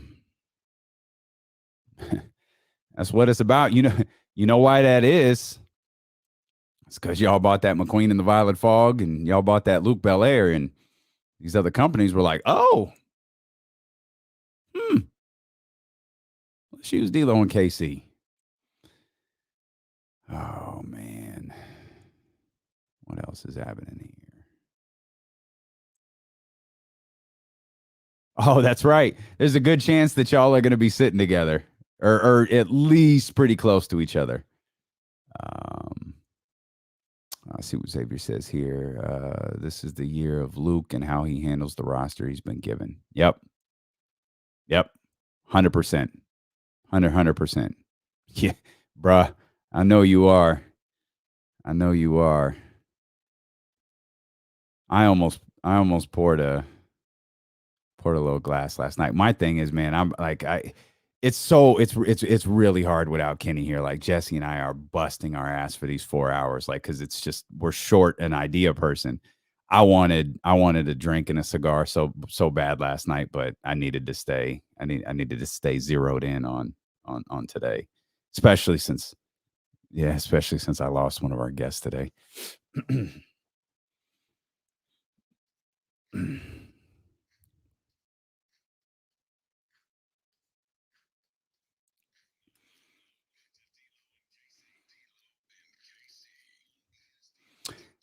No KC, but you got me, though, whether it's on 1320 AM or the Odyssey app. You can also find exclusive stations that are curated for sports listeners on the Odyssey app. You can find your summer soundtrack. You can find something to play while you're kicking it by the pool. Of course, I don't think anybody's kicking it by the pool today, man. It's awful out there. Thoughts and prayers to everybody affected by the latest rounds of wildfires. But check out the new Odyssey exclusive stations. You can check out your favorite artist on Odyssey 2 on the all-new Artist radio stations. Check out the new Odyssey exclusive stations on the Odyssey app, brought to you in part by Macy's, Geico, and Coke Zero. As I mentioned, no Kenny Caraway today. He'll be back with me tomorrow. My man Kyle Madsen will join me as he has each day this week, as he will for the remainder of the week in about an hour. And then it's James Ham story time about 3:20. We'll get James Ham's thoughts on what we saw in Las Vegas and what he thinks about the future of the Sacramento Kings. I want to get back to there's a lot I want to talk about defensively, and Will Z did a tremendous job. The Dealing with KC statistician, our man Will Z, who works tirelessly to get us some incredible stats notes on just some of the most random things. Most of this stuff isn't things that we think about. It's stuff that Will Z thinks about and shoots our way and says, yo, D, look at what I found. So Will looked at defensive ratings and how teams were teams who finished dead last in defensive ratings and how they did the following year. He also made a note of whether there was a coaching change or not. So the only coaches to finish with the worst defensive rating and not get fired were Jay Triano, Toronto, and your boy, Luke Walton, who did it twice. Now let's provide some context here. Jay Triano finished with the worst defensive ranking 2 years in a row. He was fired after the second year. Dwayne Casey was brought in. Luke Walton, when he took over the Lakers, Byron Scott had the worst defensive rating. The next year when Luke Walton took over, he again had the worst defensive rating. Will Luke Walton be able to improve this team defensively? Now, to full disclosure here for Luke, the next year, at second year with the Lakers, he improved 12 spots. They went from ranked 30th in defense to ranked 18th in defense. So it's not impossible. Like, it's not impossible to get better. As a matter of fact, I think we've got another one. The biggest jump was the Bucks when they fired Larry Drew and brought in Jason Kidd. When the Bucks fired Larry Drew, they were ranked 30th in defense. They brought in Jason Kidd. They got to 4th. Now, that's a coaching change. But improvement is possible. But most of the history says when you have a team that is that bad defensively, you're not going to get that much better, especially with the same coach. So can Luke Walton, with the same coach, or can the Kings, I should say, with the same coach, Luke Walton with basically the same roster, can they get better? Now, I will stall Luke Walton out in this sense. we mentioned the season ends and we look at free agency and we look at, trades and everything that has happened since the season has ended. And we go, this is basically the same roster, except we got Tristan Thompson here. And DeLon Wright, who I think a lot of us liked, including me, is gone. Okay. And that's all fair. This is a very, very similar roster with the addition of Tristan Thompson and Davion Mitchell to the season ending. But it's not the same as the season starting. And I think that's important. Because the team did get better defensively after the trade deadline. It's not hyperbole. It's not an eye test. No, the team got better defensively. They were, oh dear, they went from, oh dear God, this is the worst thing I've ever seen to, okay, this is just a really bad defensive team. That's a big improvement. Hell, you look at, if you don't measure by defensive rating and you just measure by points per game,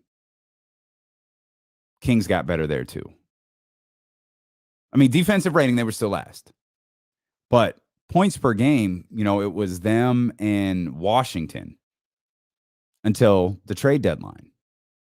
Washington, even though Washington was winning games, or at least enough games to get to the playoffs, I think they wound up finishing like 27th instead of 30th.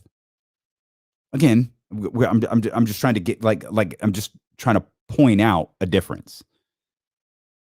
Not trying to make this big stance about, great improvement. It's just they got a little better in this sense.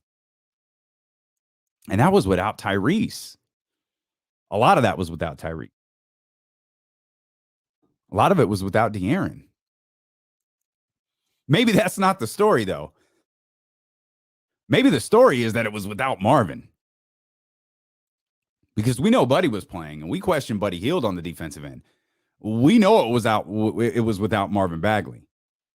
And I thought Kenny pointed this out beautifully last year as it was happening. He was like, you've got a couple of guys here who are a little bit better defensively than guys who were here before. The Mo Harklesses, the Terrence Davises, the DeLon Wrights. You've got those guys there, and because of the injuries to Tyrese Halliburton, because of De'Aaron Fox being sick, they're getting minutes. So you're seeing a different defensive lineup out there, or you're seeing a different lineup out there who was more aggressive defensively. And with Marvin Bagley out, you're able to hide Buddy Hield a little bit more. Now, ideally, this year, you don't want to hide Buddy Hield on the defensive end. You want to hide De'Aaron Fox. And you're doing it for two different reasons. If you're hiding Buddy Hield, you're hiding him because he's bad defensively. If you're hiding De'Aaron Fox on the defensive end, you're doing it because you're conserving him for the offensive end. Kenny points this out all the time, and I think it's accurate. And you can look across the league and point it out. Like, how many guys have to do what De'Aaron does? How many guys have to, on a team like this, on a team like the Sacramento Kings, how many guys have to initiate the offense, score, be the leader, and be a solid defensive player? And if not, at times, the team's best defensive player every game for 40 some odd minutes or 30 some odd minutes, or every time he's on the floor. Not very many. A lot of those guys who are really good offensively can take time off on the defensive end. De'Aaron can't take time off anywhere. And if he takes time off on the offensive end, well, we just getting back on defense. So I go back to the question that I asked you a couple of minutes ago. You could jump in if you want to talk. Twitch.tv/ESPN1320, a great way to do it. YouTube.com/ESPN1320, a great way to do it as well. You could take part in the conversation in real time. Often conversations in the chat are happening just amongst themselves. And that's good stuff right there. We appreciate that. You can go and get in on the phone lines. You can. 916-349-1320. If this team is making a commitment to the defensive end, by all accounts, they are. Mo Harkless, Terrence Davis. Rashawn Holmes, I think, pretty good defender. Daveon Mitchell. What was Monty McNair glowing about on the night of the draft? With Nehemias Queta. Hey, he's a 7-foot dude who blocks 100 shots. I'm not sorry he fell under the radar. We got him. Did you see the video that great social media crew at the Sacramento Kings took of Monty McNair announcing the pick to that room? Like they popped, they erupted. They erupted for that pick. That was a guy they had their eye on. That was a guy they wanted, and they were able to get him. He wasn't talking about, man, this guy can score 92 points in a Pro-Am game. No, he was talking about what he does on the defensive end. Monty's got a type. He's got a guy that he likes, and he's filling out the roster with them. But there are two glaring spots. There are two glaring players that don't fit the Monty McNair type. Or at least they don't fit what we have seen of the Monty McNair type so far. And that's Marvin Bagley and that's Buddy Hield. Hell, we know Buddy's tried to trade Buddy. He thought he did trade Buddy. Buddy thought he was traded. Kyle Kuzma, is that a Monty McNair type? No, but you do got to have some variety a little bit, which is why I'm not down on the idea of Buddy Hield returning as a member of the Sacramento Kings. I'm actually not down on either one of these guys returning as a Sacramento King. What I am down on, though, is Buddy Hield and Marvin Bagley can't start. Now, I'm okay if Marvin starts. Hell, I've said this before. I'll say it 1,000 times. I'll say it until he's not a Sacramento King anymore or he succeeds somewhere else. Marvin's best bet to carve out an NBA career, Marvin's best bet to shed the label of being the draft bust of that elite draft class is here in Sacramento. Every other team, every team that's considering him, every team that Monty may or may not have talked to, every team that has called Monty, assuming any have, about Marvin Bagley, have all said the same thing in their organization. Oh, we can take a flyer on Marvin Bagley. What's the worst that could happen? His contract's over next year. Like, he's an expiring contract. Worst that happens, he's an expiring contract. His best chance to succeed is here. And Marvin can start for the Kings. But Marvin and Buddy can't be in the same starting lineup.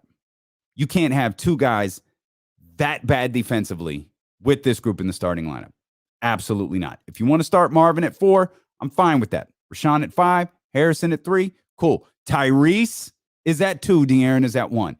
Buddy Hield is a bench player. He's the 6th man. I don't care if you play him 28 minutes. I don't care what you do with him. I don't care if you leave him in there when he's hot. It doesn't matter. Hide him with an elite group on the defensive end, an elite defensive group. Hide him with the Terrence Davises. Hide him with the Daveon Mitchells. Hide him with those guys. That's where Buddy Hield hides. Buddy Hield and Marvin Bagley. Hell, I'm talking about Buddy Hield and Marvin Bagley can't start. They can't be on the floor together. I don't want to see those two out there together. Because you're immediately putting yourself at a disadvantage on the offensive end, or excuse me, on the defensive end. You're immediately putting yourself at a disadvantage. Can Buddy make the commitment to be better defensively? One thing that I always appreciate about Buddy, and I don't mind him as a player at all. I really don't. As hard as I am on Buddy and the Buddy Steph stuff, like I really don't mind him as a player. Because one thing that he does is I genuinely believe he works hard. Sometimes his moving on the defensive end, I don't necessarily know what he's moving towards or for, but I don't feel like he gives up on plays too often. And all guys do. Like, it's ridiculous to say he never does. It's ridiculous to say a player gives 100% every single play. Some do. Most don't. Hell, my favorite player, y'all know who he is. There are plenty of clips where you can find him. Yeah, he's furious. He's checked out of this one. Russ does it all the time. KD does it. James Harden does it. Steph does it. LeBron does it. Everybody does it. I'm not going to kill Buddy for that. But I do appreciate Buddy as a player. And I do believe he has a lot to offer. I just think he has a lot to offer in a certain role. And it's not the role that he played last year. It's the role he played for half of the season before. And y'all know I don't even like Bogey. Y'all's reaction to Bogey drives me crazy. But in that sense, it was the right call to play Bogdan Bogdanović over Buddy Hield. It was the right call to put Bogey in the starting lineup over Buddy Hield. Just as this year, it's the right call to put Tyrese Halliburton in the starting lineup over Buddy Hield. And now you've got a situation where you got a starting lineup potentially. You know, these, of course, this is all hypothetical. We've got a month before training camp starts. We've got a couple of months before the season gets underway. We got several months before the trade deadline. But in this hypothetical, you can have Marvin Bagley as a starter on this team day one, and Buddy Hield is your bench guy. I'm perfectly okay with that. I've been surprised by the amount of people who have talked about Harrison at 4. And I've asked everybody, you know, because Brandon Nunez talked about it yesterday. You know, I've kind of asked everybody who has joined us. Matt George talked about it on Monday about Harrison's fit at the 4 and why people seem to really, really be in on that, and why NBA types seem to really be in on that idea. And I get what, you know, and Matt pointed this out on Monday. Who is he surrounded by? Who are the other players out there on the floor with him? You know, when he was at the 4 position last year, maybe it wasn't the most ideal situation.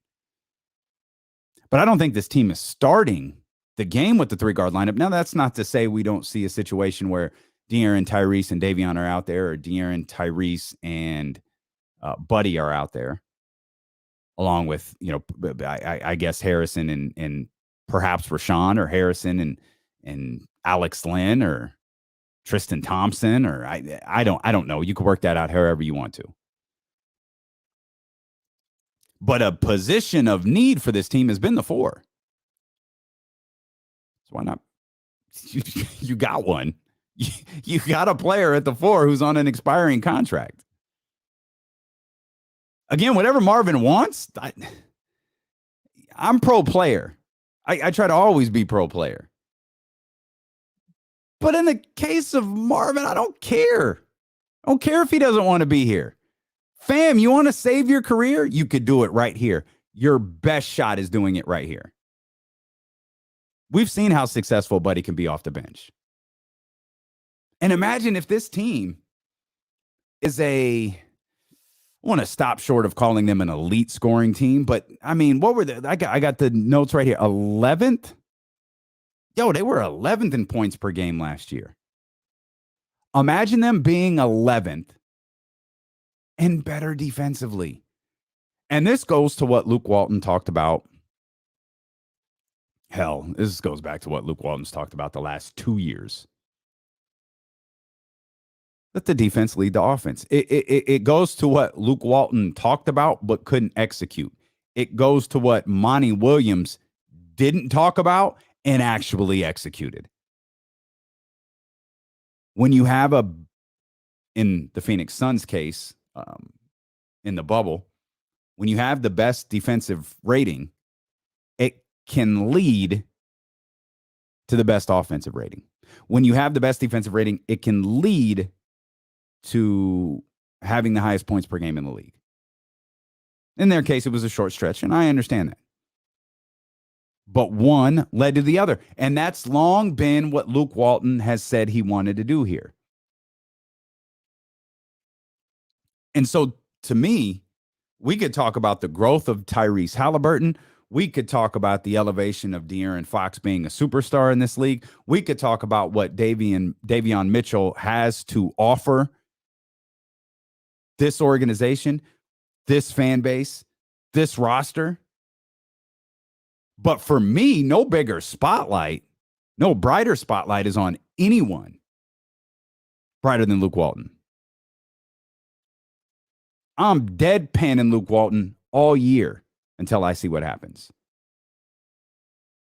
I want to see this team execute a vision.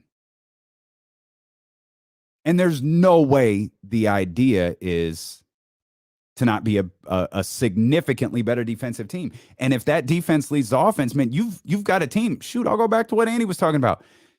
You got a team that's just, again, instead of being a god-awful defense, they're just they're below average. What's that mean? 18th, 19th defensive rating.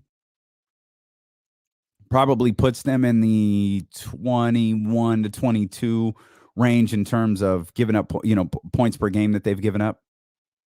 You combine that with 11th, 12th top offense in the league, you've got a team that's probably 5 to 6 games better.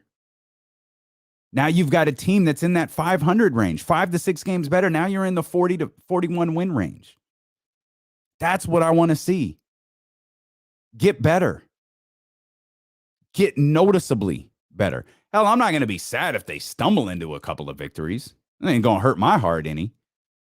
But I want to see them get better. And it's going to happen. They're going to stumble into victories through the 82-game season, and then they're going to stumble into losses through the 82-game season. There are going to be more games like the Charlotte game, unfortunately. Maybe not that catastrophic. I hope not that catastrophic. Both Charlotte games were pretty catastrophic. It's just one more than the other. I don't want those deflating moments in a season. That Charlotte game was just so, it took weeks for us as a fan base to recover after that Charlotte game. Because it was such a, dude, you can't be serious moment. This is the most Kings thing ever. We really blew this game. We lost on an and one at the buzzer? That's what we doing now? Stay away from those. Stay away from the 9-game losing streaks. And I know I'm not an NBA player. I'm not an NBA general manager. I'm not an NBA coach. But this really doesn't seem like, hey, man, be realistic. Sometimes you get unrealistic with stuff. Hey, I think Charlotte's better. Yeah, Charlotte's going to the NBA Finals. Like, hey, no. It's not realistic. I'm not asking anything unrealistic of the Sacramento Kings. I'm asking them to avoid lengthy losing streaks, to not be the worst defensive team in the league, and to not have multiple catastrophic failures at the end of games. You're going to have one. There are going to be games where you just walk away from, that's going to hurt. They're going to think about that one in the morning. Or as Troy Aikman likes to say after every interception, they're going to want that one back. Yeah. There's going to be those. I just don't want the ones like the 2 games against Charlotte, where you're just left shaking your head like that couldn't happen to any other organization but ours. How high is that bar? Those 3 things. How high is that bar? Like if you're Luke Walton and you're talking to your team, you don't even want to tell them that. Because that's like asking you to walk down the hall without falling over. You're not setting the bar very high. You don't even want to open camp with that. But you do want to open the camp with, we are going to be better defensively. And if this team increases its defensive intensity, I believe they absolutely can keep up their offensive efficiency and perhaps increase their offensive efficiency. Because there's no reason to believe that this team won't be good on offense. Because the main pieces are all, at least as of right now, they're all still there. I mean, especially De'Aaron. They're all still there. And we think Tyrese, we keep looking at our second-year guys. We did it with De'Aaron. We did it with Marvin. Worked for one, not so much the other. Now we're looking at Tyrese. Okay, brother. Time to take that step. In Sacramento, and it's not just Sacramento that does this. It's all organizations that do it. It's all fan bases that do it. It's all analysts that do it. I'm looking for so-and-so to take that next step. These fictitious steps that we build out when we talk about teams and when we talk about players. Well, if Tyrese takes whatever fictitious step we put in front of him, I think the Kings take that same step. Their defensive efficiency should be better. Can their offensive efficiency stay the same? If it does, I'm not I'm not the rah-rah fan. I think it's optimistic to believe that this team is 5 to 6 games better. And part of that is because it's not like, oh, they've made all these great improvements. Part of it is because they were so disastrous last year. They were so head-scratching disastrous.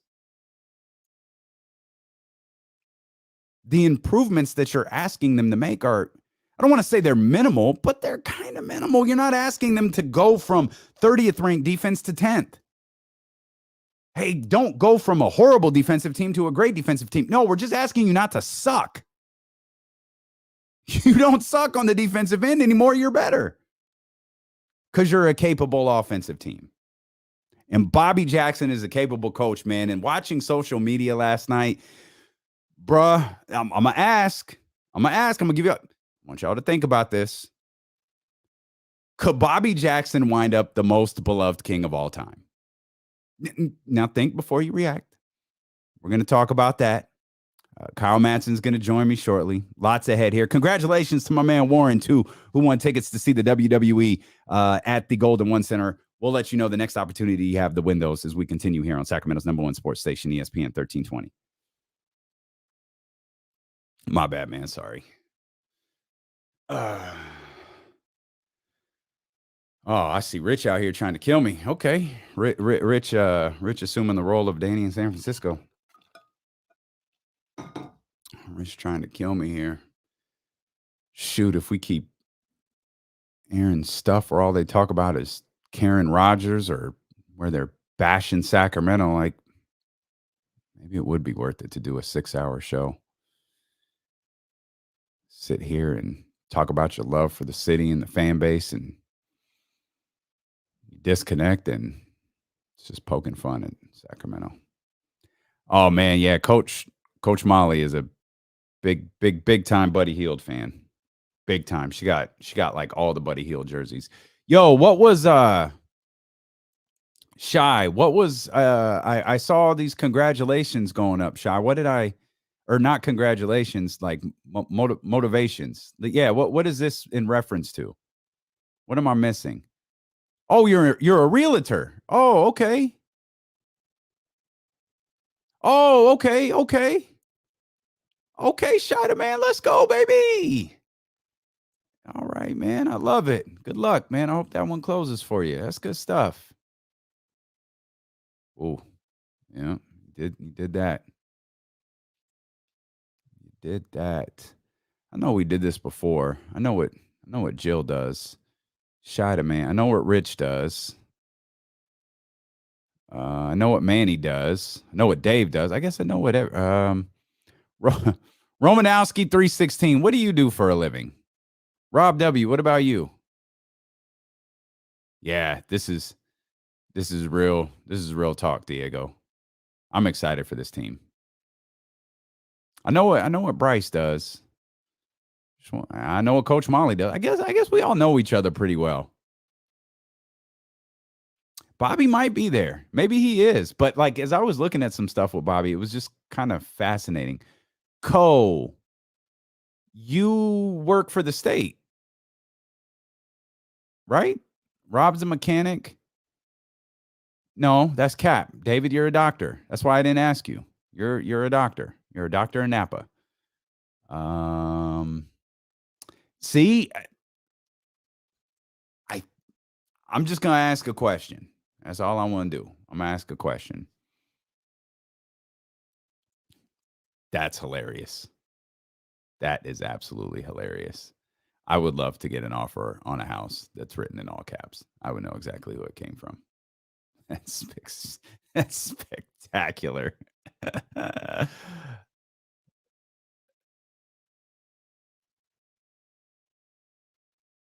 Yeah, that's a good point. We'll mention that here.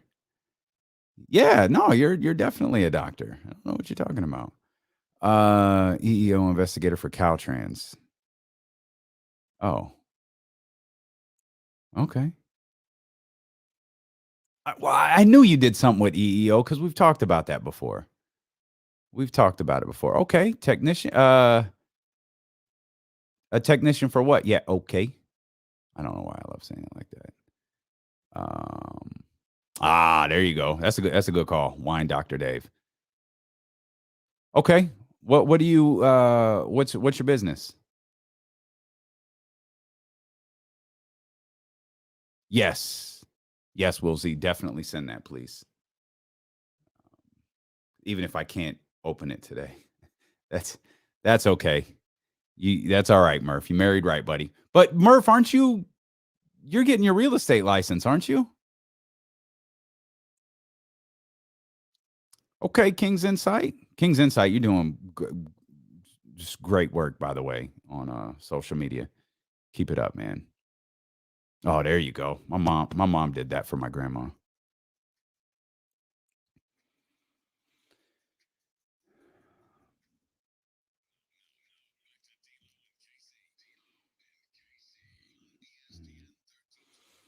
I mentioned my man Warren grabbed some tickets to see the WWE on October 18th at the Golden One Center. You'll have another opportunity to win tickets to see WWE Raw at the Golden One Center tomorrow at 1 o'clock. We've got 2 more chances for you to win. It's going to be Thursday at 1, Friday at 1, with the Raw crew coming back to the Golden One Center this fall, October 18th. I know a lot of you are excited for that. I'm excited for the weekend. I'm excited for the AEW show in Chicago on Friday. I'm excited for SummerSlam in Las Vegas on Saturday, which is a bit different. I get why they're doing it on Saturday. It's in Las Vegas. That makes complete sense. But I had completely forgot about it until it was brought up in the chat house yesterday that SummerSlam is actually on Saturday versus a Sunday. I don't even remember the last time they did a Saturday pay-per-view, like a real Saturday pay-per-view, not one that was like in Saudi Arabia or some other, place, like a real mainstay pay-per-view like SummerSlam. I can't remember the last time they didn't do one on a Sunday.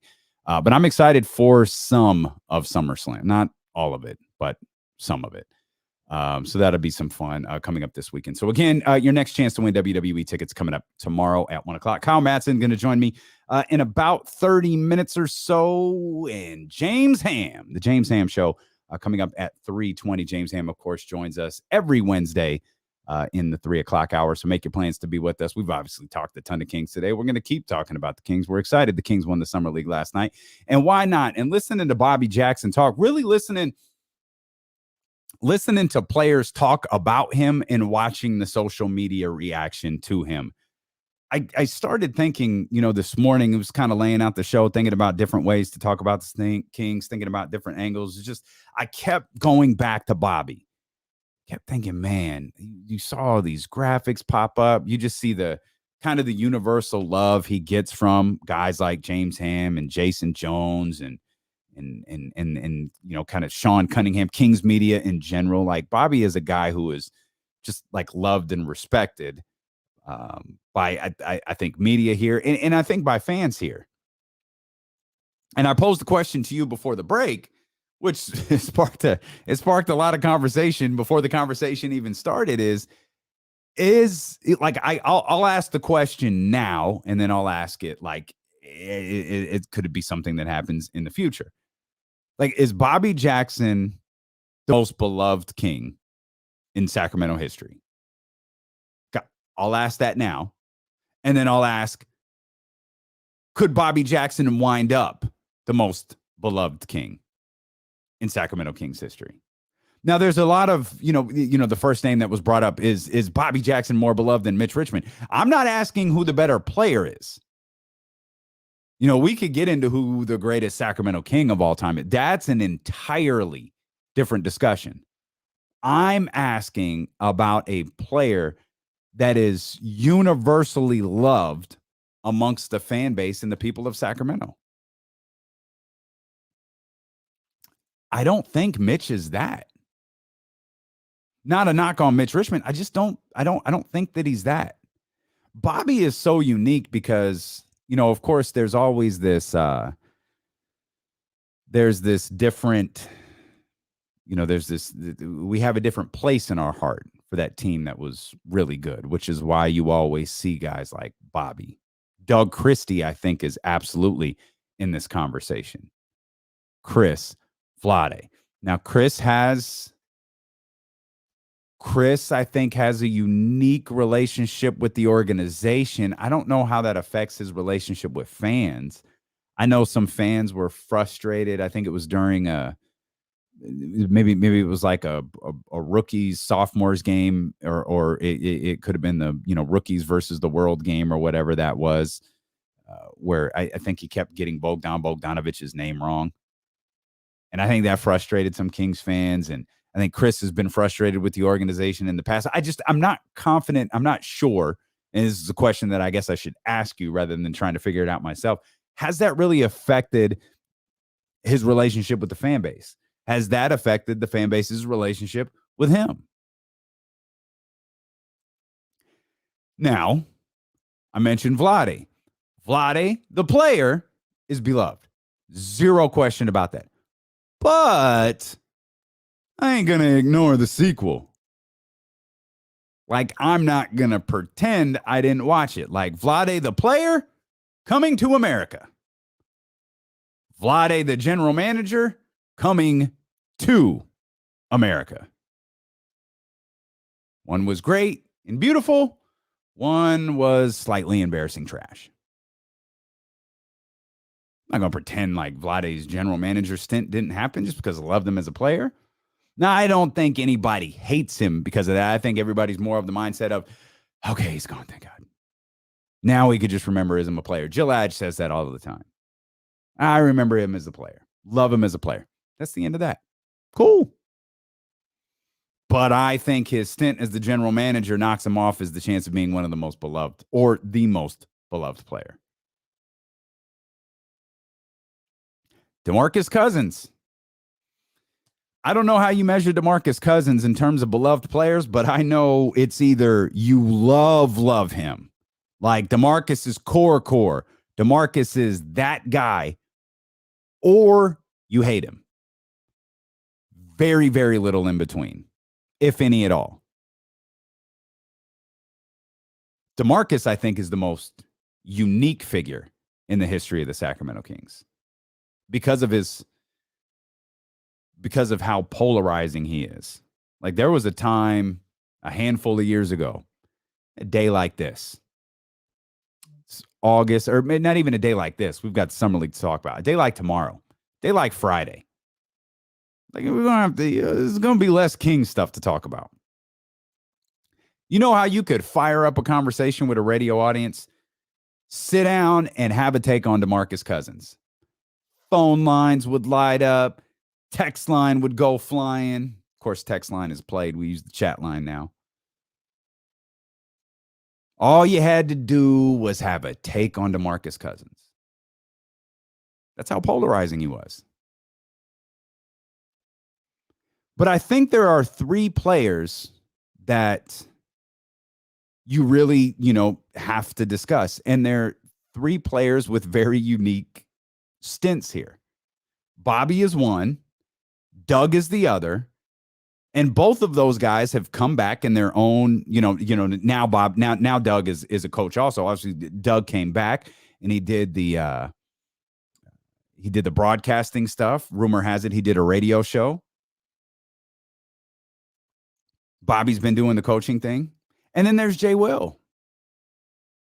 Jay Will's, I think Jay Will attends games. Like he doesn't really come back for anything else. Jay Will's just he just lives in people's heart. I mean, there's no better highlight player in Sacramento Kings history than Jay Will. Zero question about that. Zero. But if you talked about, and hit me up if I'm wrong. Is there anyone else? Bobby, Doug, and Jay Will. Those, I think, are the three. Now, De'Aaron is absolutely going to be in this conversation. De'Aaron's probably on this list already. De'Aaron is very much on this list already. I don't know that he ranks above those guys. His story's still being told. The book is still being written. We don't have to write the ending in now. But Bobby, man, watching the reaction to Bobby Jackson and really watching the reaction to, I mean, even go back a couple of weeks, the reaction to Doug being added to, the coaching staff. How excited fans were over that. One, and then there's multiple reasons that fans were excited over. One, because I think everybody believes in Doug's ability as a coach. Like, we've seen this. Like, I mean, I know, I feel like I know Doug pretty well. I got to work around him for a while and, pick his brain. This is it. This is what he wanted. The dude is a born coach.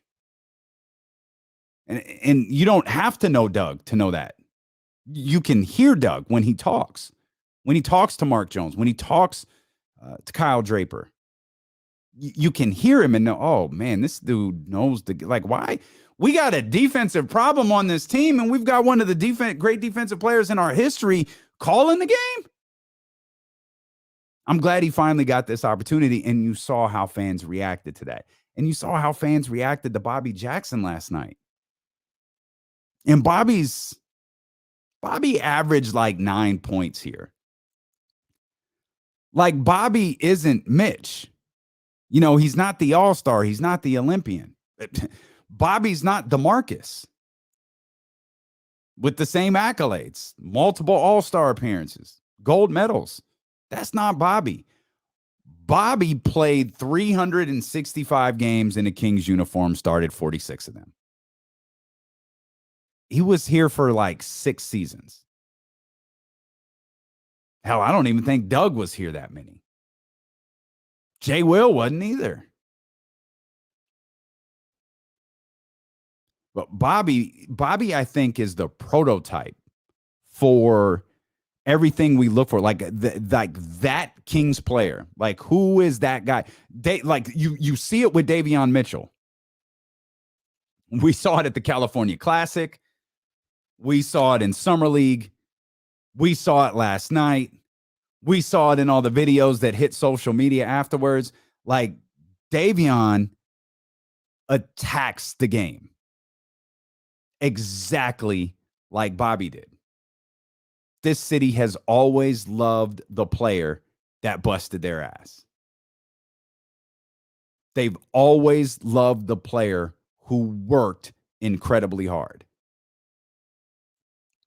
You listen to Daveon and Casey on ESPN 1320 KIFM, West Sacramento, KRXQ, HD2 Sacramento, and Odyssey Station, and driven by Lashers, Elk Grove, Dodge. We're live on the Odyssey app. We're live on twitch.tv/ESPN 1320. We're live on YouTube.com/ESPN 1320. We're thrilled that you're here with us, whether you're watching or you're listening, no matter where that you are. Kyle Matson's going to join me coming up here in about 20 minutes or so. James Ham's going to join us in the final hour of the show tomorrow, to talk more Kings basketball, to talk what's ahead for this team. We are 2 months from tomorrow from the start of the regular season. That's crazy. 2 months from tomorrow, the regular season starts. And we're all anxious to see what's Davion Mitchell going to do out there on the floor. What step is Tyrese Halliburton's going to take? Well, look at Tyrese. Like, what did we see from him last year? Effort on the defensive end. Like, we saw him bust his ass. What did we see from Davion Mitchell here in Summer League? Busting. We saw him working on the defensive end. It's what we always saw from Bobby. I mean, I can't play this clip too much. But hats off to my guys, man. They bought into what I was selling. I've been saying that. They bought into what I was selling. You know what Bobby was selling? Himself.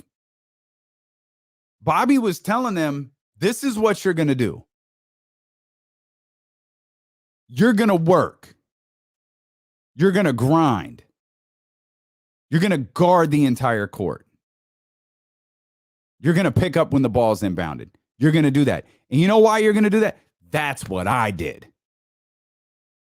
And they bought in. They bought into Bobby. They rallied behind me. It's why Kings fans are already talking about Bobby Jackson being the next head coach of the Sacramento Kings.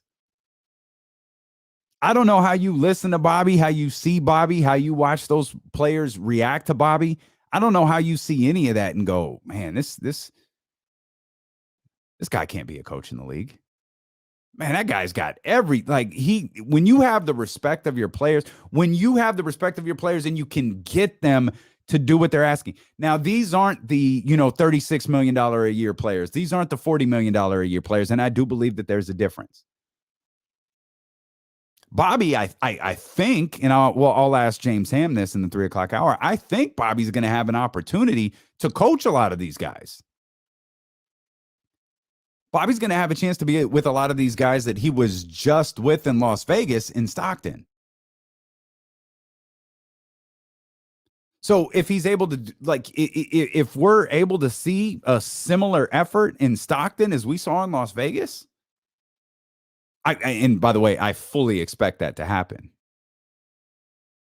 One clip I don't think I played for you because I keep playing this one. But hats off to my guys. Over and over and over again was Bobby Jackson talking about Daveon Mitchell. For sure, and it's good to have a young guy that's committed like that really works really hard, understands the game, and I think the sky's the limit for the young guy because he's such a hard worker and he's such a great competitor, and he wants to get it done on the defensive side of the ball, and that's something that we need to establish. We're going to be able to score, but can we get stops and can we come up with critical stops in the game that's going to allow us to be successful? And so Davion's locked in from point A to point B on the defensive side of the ball. And you know what I love about that I didn't even catch on when I first heard him say it, is he's talking about we. He's talking about we. He's talking about we. He's not talking about Stockton. He's talking about the Sacramento Kings. He's talking about, will Daveon be able to transfer that energy? Will Daveon be able to make that defensive energy contagious to the other guys on the roster? To the guys on the roster that we have questions about their defensive energy. 916-349-1320 if you want to get in on the phone conversations. Big Al, always good to hear from you, my brother. What's happening? Mr. D-Lo, I'm being sincere now. Don't think I'm not. I'm congratulating Kings fans. That was very nice. I watched the game. I love it when they won their summer league against the Celtics. That made me very, very happy. Of course. And then, more importantly, I'm right on with where you were going. See, I met Mr. Bobby Jackson twice at charity golf tournaments. I think he's a fine dude. I mean, of course, Tom played here, and I think he would be a good coach for the Kings at some point. I just always have thought highly of Bobby Jackson. Okay. I appreciate you, Big Al. Thanks, man. I also want to point this out. Bobby Jackson could be a fine coach anywhere. It doesn't just have to be the Sacramento Kings. And I don't know, I'm not sure how general managers look at G League versus like assistant coaching experience. Like, because Bobby was, like, we just saw Mike Longardi come in as, he's a front of the bench coach. And that's often, I think I've noticed this, and I don't know if it's being reported more than it used to be in recent years, or it's just something I'm a little bit like more aware of than I used to be. But he's brought in as a front of the bench coach. And there's a big difference between front of the bench coach and the second row coach. Bobby was a second row coach, like Lindsey's a second row coach. It's not I'm not pointing that out as a way to like disparage them. They're just different and they're looked at differently. So what I wonder is what do general managers think of a G League coach versus a second row coach? Who's more likely to, or was Bobby ever in consideration for the front of the bench coach, the front row coach? Because what would be better for Bobby? Now, there's something to be said for leading a team, right? There's something to be said for understanding how to lead a group of individuals and coach and manage timeouts and manage a staff and manage essentially a program to a certain degree. Like there's something to be pointed out, for that. Is that more important for Bobby's future? Because I gotta assume his ultimate goal is to be a head coach in the NBA. is that more important for Bobby's future to do all of those things than to be in the front row of a bench on on an NBA staff? Like if a vacancy becomes available next year. Now, if a vacancy becomes available for the Sacramento Kings, one, that's horrible because it means the season went bad. That's why I've said over and over again, whether I agree with Monty McNair bringing Luke Walton back or not, I'm cheering for Luke Walton because Luke Walton's success means Sacramento Kings success. And above all else, that's what I want to see. I want to see Sacramento Kings success. I believe Bobby gets an interview here. But if you look out across the league and find another, team that's moving on from a coach, do they look at a G League guy like Bobby Jackson? Do they look at a guy like, hey, he won the Summer League? Yo, didn't Becky Hammon win Summer League once? Now we're getting, lame-ass tweets about Becky Hammon has made it further than any other woman before her. That was sign number one. Becky Hammon ain't getting a job. When you're starting to point out how far she's made it in the interview process. Didn't she win like a Summer League? Now she stayed an assistant and she's moved from a second row assistant to a front row assistant. But I'm curious how G League factors into this. And there have been G League coaches that have become head coaches. I think Elton Brand was a G League general manager, though it's probably a bad example because I'd argue that was a really stupid ass hire. Elton Brand hire is right there neck in. Well, all right. I might be going overboard. I was going to compare it to Vlade. It hasn't been that catastrophic, though I'd argue it would have been equally as dumb. The 76ers under Elton Brand solely, I feel like, were a failure, a big failure, a money-swallowing failure. But he was the G League general manager. So the G League has some merit when it comes to general managers and coaches. But I'm just rooting for Bobby's success. Bobby being the Kings head coach, like, it's cool. You could root for that if you want to, but it means that Luke Walton failed. And if it means Luke Walton failed, it means the Kings didn't do well. I'm not interested in that. I hope Bobby gets an opportunity. I'm anxious to see what he's able to do with Summer League, or what he's able to do with the Stockton Kings, because he was a guy who really worked on development with players before the games, and you've heard so many people point this out. When he's down there working before the games, like, he is working and he is making the player that he is working out work. It's not just a routine. It's not just little shoot arounds and jump shots. No, like, you going out there with Bobby, you working. And is he going to be able to do that with, this Stockton Kings team? Are we going to see some development out of these guys? I got to believe Jamias Ramsey. Jamias Ramsey, by the way, talk about a guy, it started rocky for him at the California Classic. You talk about a rough start you're able to kick out of. Jamias Ramsey did that. I thought he showed some, as Marv Albert used to, he's showing signs. There's something there, but I need to see him more in the G League, because it really did start bad. Hell, even Robert Woodard got the nod last night with our man Freeport out of the game. And not much to take away from that. So this Summer League season is going to be really important for guys like, not Summer League, I'm sorry, the G League season is going to be really important for guys like Jamias Ramsey and Robert Woodard to find if they have a place in the league. I like Emmanuel Terry too. As we kind of close out our thoughts on Summer League, like, I liked Emmanuel Terry. I love Louie the King. You already know how I feel about him. He's been a fixture on this show.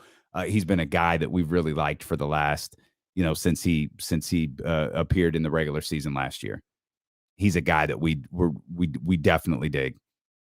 Wins the Summer League championship MVP yesterday. And overall, like, championship game aside, I thought he had a fantastic Summer League. I thought he had one of the more consistent Summer Leagues. Again, he's a guy that's ignored, but I thought he did really, really well. And I'm excited to see what he could potentially do this upcoming season, along with Davion Mitchell, along with Nehemiah Queta, and along with our man Chimezie Metu. All right, we're going to reset here real quick. I see my man Kyle Matson on the screen. He's going to join me for the remainder of the show. James Ham's going to join us in an hour.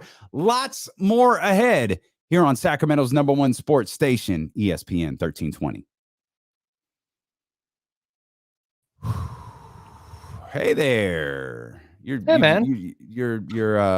location just keeps changing.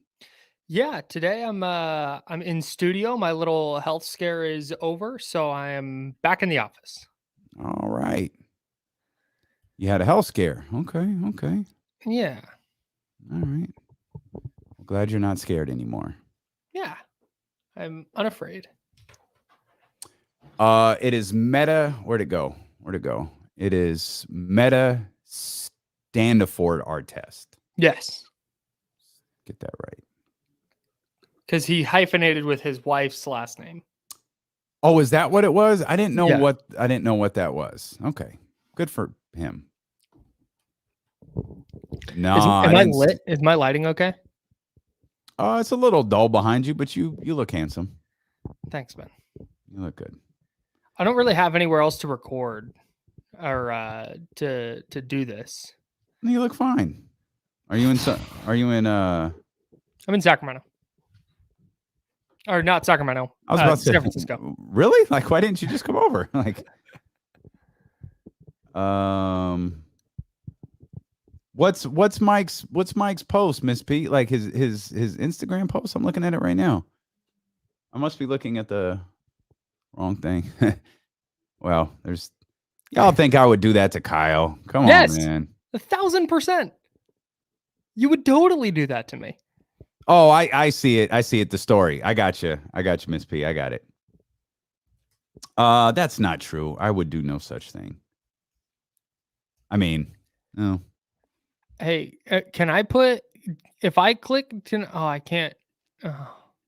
You can't put a No. text on the screen. No. You have to have I can give you the main login info, and you can you can have it next week. I mean, it'd be good for you to have next week. So I'll give you the main login info, and then that way you could put text. Someone said I need bottles. I agree with that person.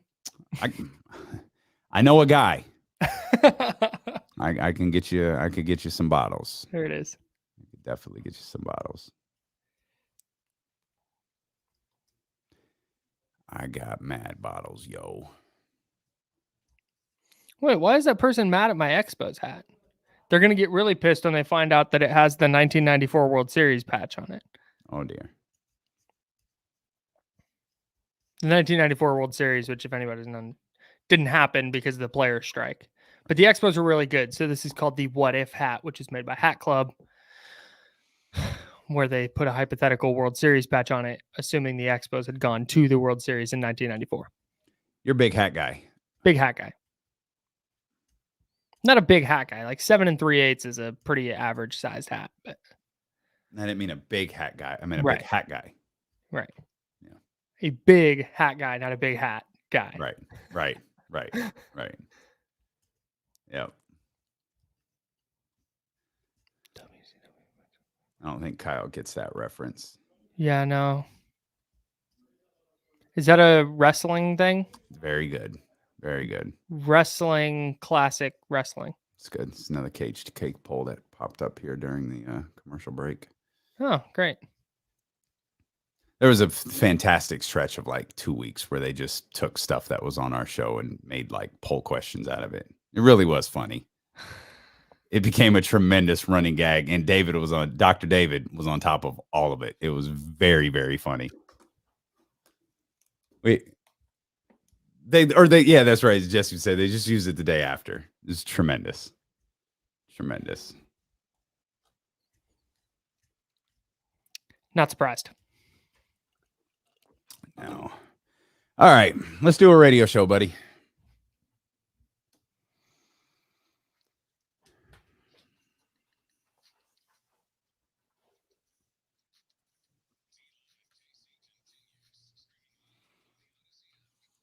Appreciate you so much for being with us here on YouTube, on Twitch, on the Odyssey app, and of course on ESPN 1320. Kenny Caraway out for the week. Happy to have my man Kyle Matson with me, fresh off his duties at 95.7 The Game in San Francisco, and he's probably preparing for a podcast with Chris Biederman, and probably has about 10 articles to write for NinersWire.com. So thanks for carving out a couple of hours with us. This is my favorite thing. Of all the things you listed, this is my favorite thing to do. So thank you for giving me a couple hours where I don't have to do the other stuff. I feel like you say that to Chris Biederman too. Like, this is my favorite thing. Like, I mean, you got beer, for God's sake. You got a Candlestick Chronicles. Depends on how much I've had to drink. There you go. Okay.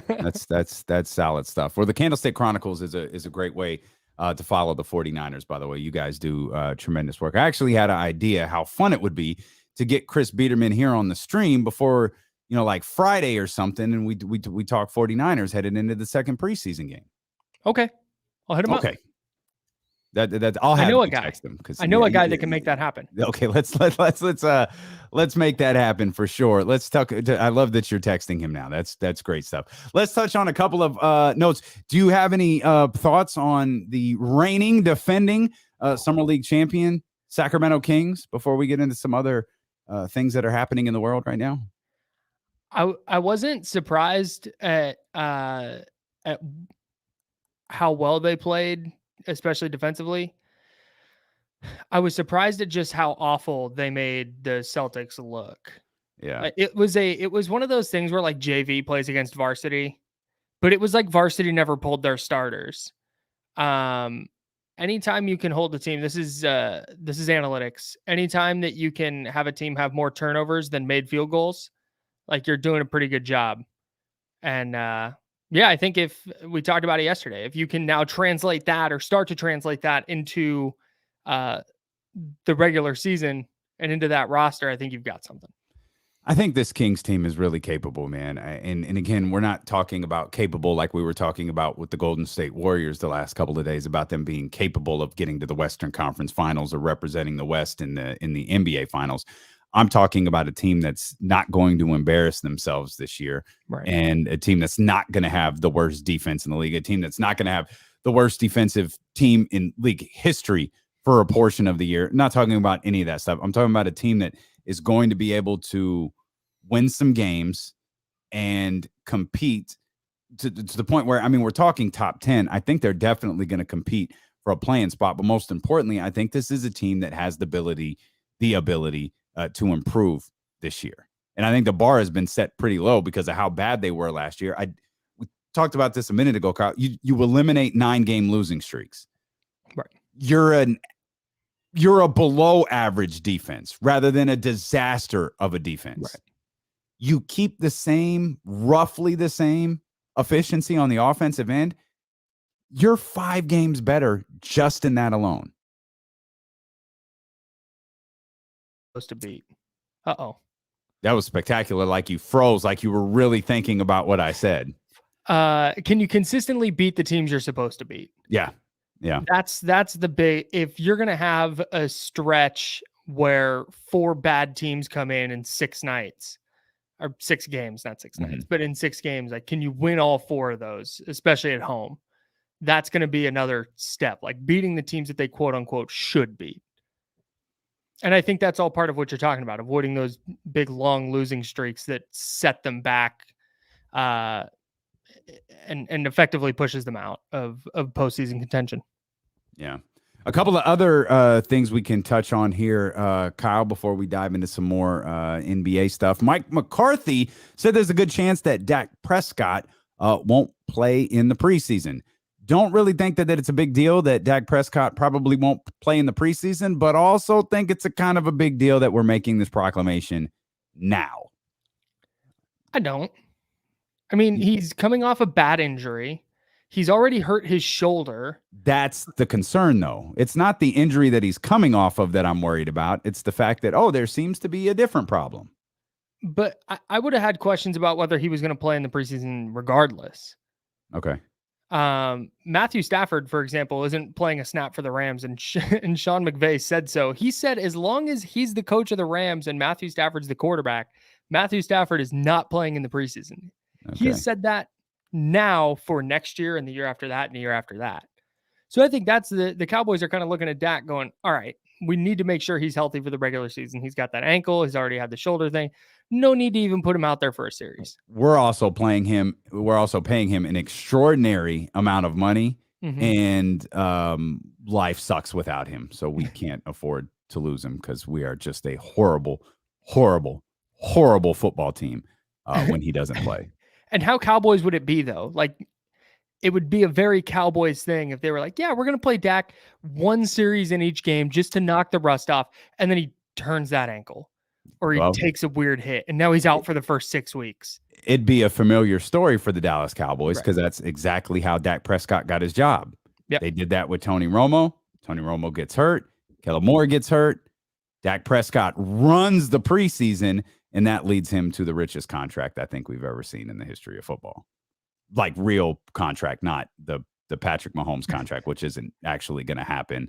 I love the guarantees for 2 decades. I love the Patrick Mahomes $500 million contract. Like, stop it. It's not even.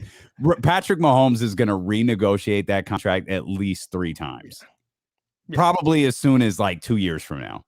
Right. Like at the end of next season, they're going to renegotiate. Looks cool though. Sure. It's great. And Schefter got to tweet it with a shout out for the agent and all of that different things. So it looks like it was something that it very much wasn't. Speaking of contracts, curious your thoughts on this one. A couple of different reports out of Cleveland say Colin Sexton may have an extension on the horizon. Perhaps not the rookie max that either Colin Sexton or NBA insiders thought he was originally seeking. But Sexton has been an interesting guy to watch here this offseason, and Cleveland is always curious with some of the decisions that they make, but a potential Colin Sexton extension in Cleveland. Is Colin Sexton a guy who's going to be the best player on a championship team? I don't think he is. No. He's good, though. I think that he's good. Okay, so I'm going to go down. Can he be the second best player on a championship team? Sure. Okay. Definitively. Right. So I think if you have a guy like that in your Cleveland, you build around him. Like, it's the right thing to do. Mm-hmm. Okay. So I think they're absolutely doing the right thing there. I thought the moving on from him was, or the talk of moving on from him was really interesting because again, he's a really good ball player. Yeah, it felt premature for sure. It felt like there was something there that we didn't know about. Similar to the Pascal Siakam Nick Nurse situation, which we actually do know about. We've read reports that Toronto is not interested in moving Siakam despite all this national media coverage of it. And the latest report says Pascal Siakam and Nick Nurse are in a, quote, much better place. Good. Aw. Did they go on vacation together or something? Maybe they did. And they're in a better place. Now they're in Maui. maybe we went and gotten some sushi together, or who knows? But maybe that quiets some of the noise about a potential Pascal Siakam deal out of Toronto. And it appears that came directly from Masai Ujiri. Was this offseason as underwhelming to you as it was to me? Because it felt like going in, it's like Ben Simmons is moving and Damian Lillard's going to move and Pascal Siakam, and watch out.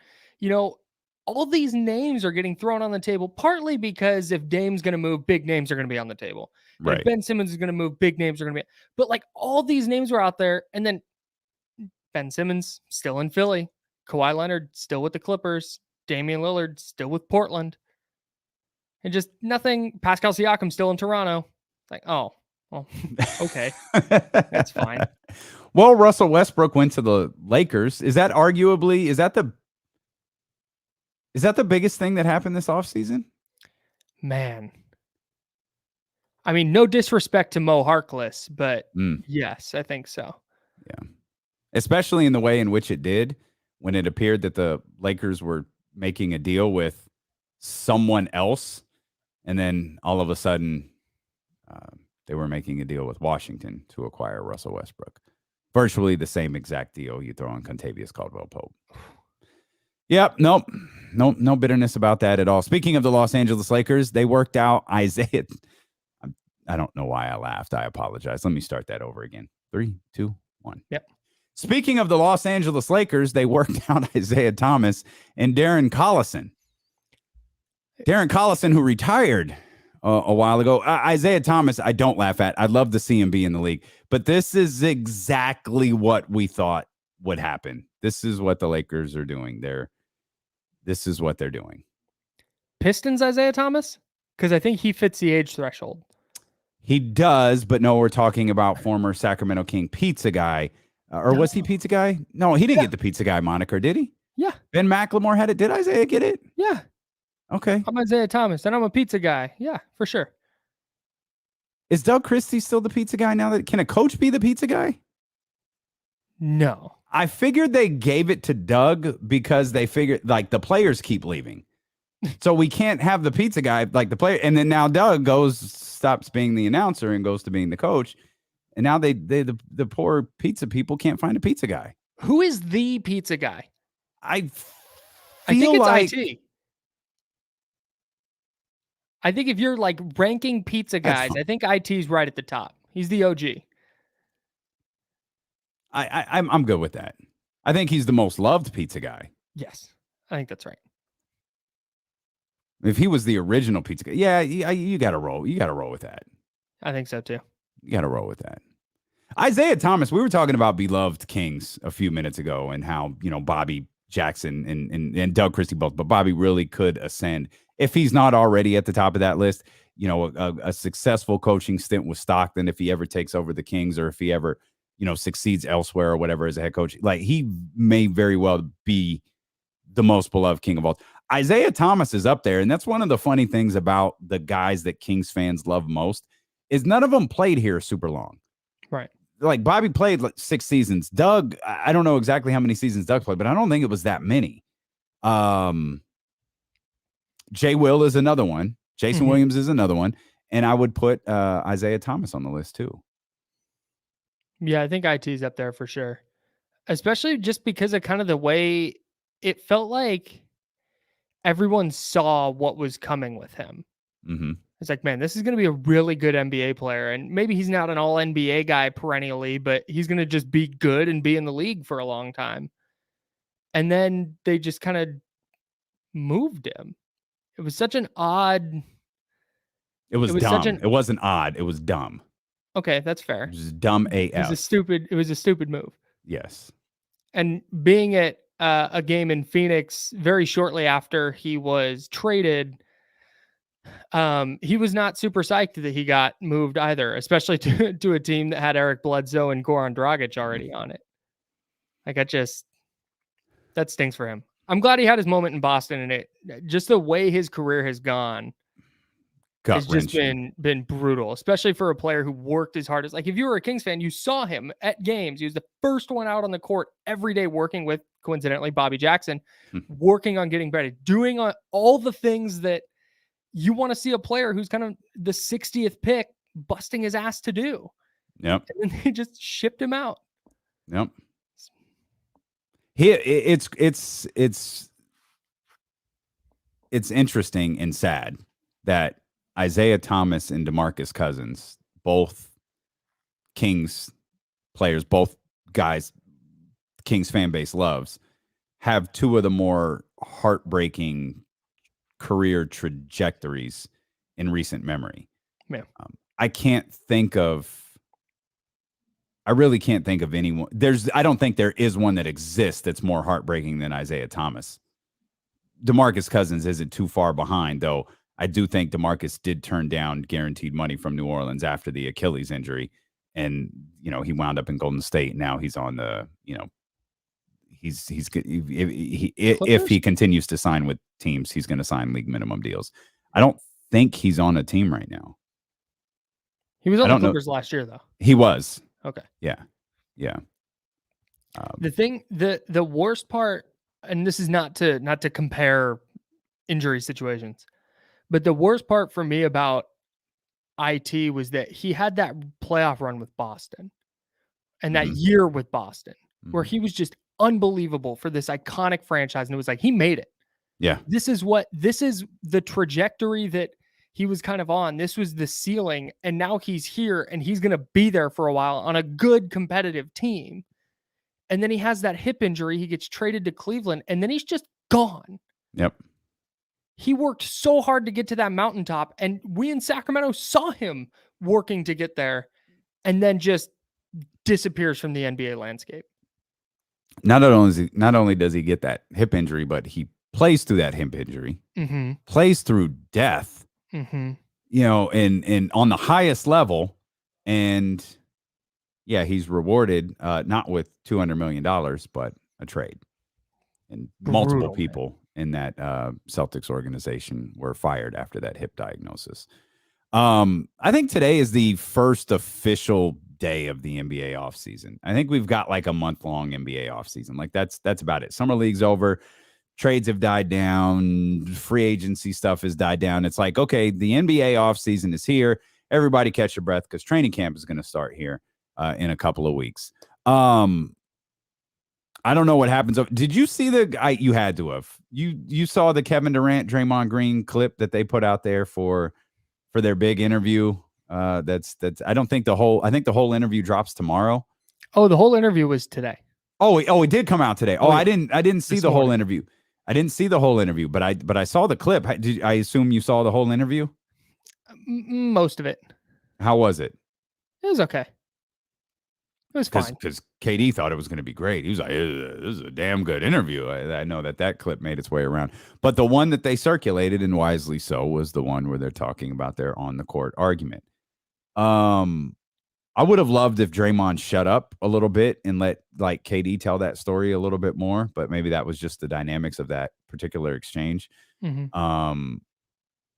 But I do appreciate that KD acknowledged, yeah, that played a part in me leaving. Not necessarily the act of the argument, but the reaction within the organization to the argument. And for those who hadn't seen it, we can't cut it because it's it would be a lot of beeps, which is fine. That's the platform that they're on. Like it would sound weird if we tried to air the edited version, but it is worth listening to the 2-minute clip if you're curious. And Draymond is critical of the Golden State Warriors organization.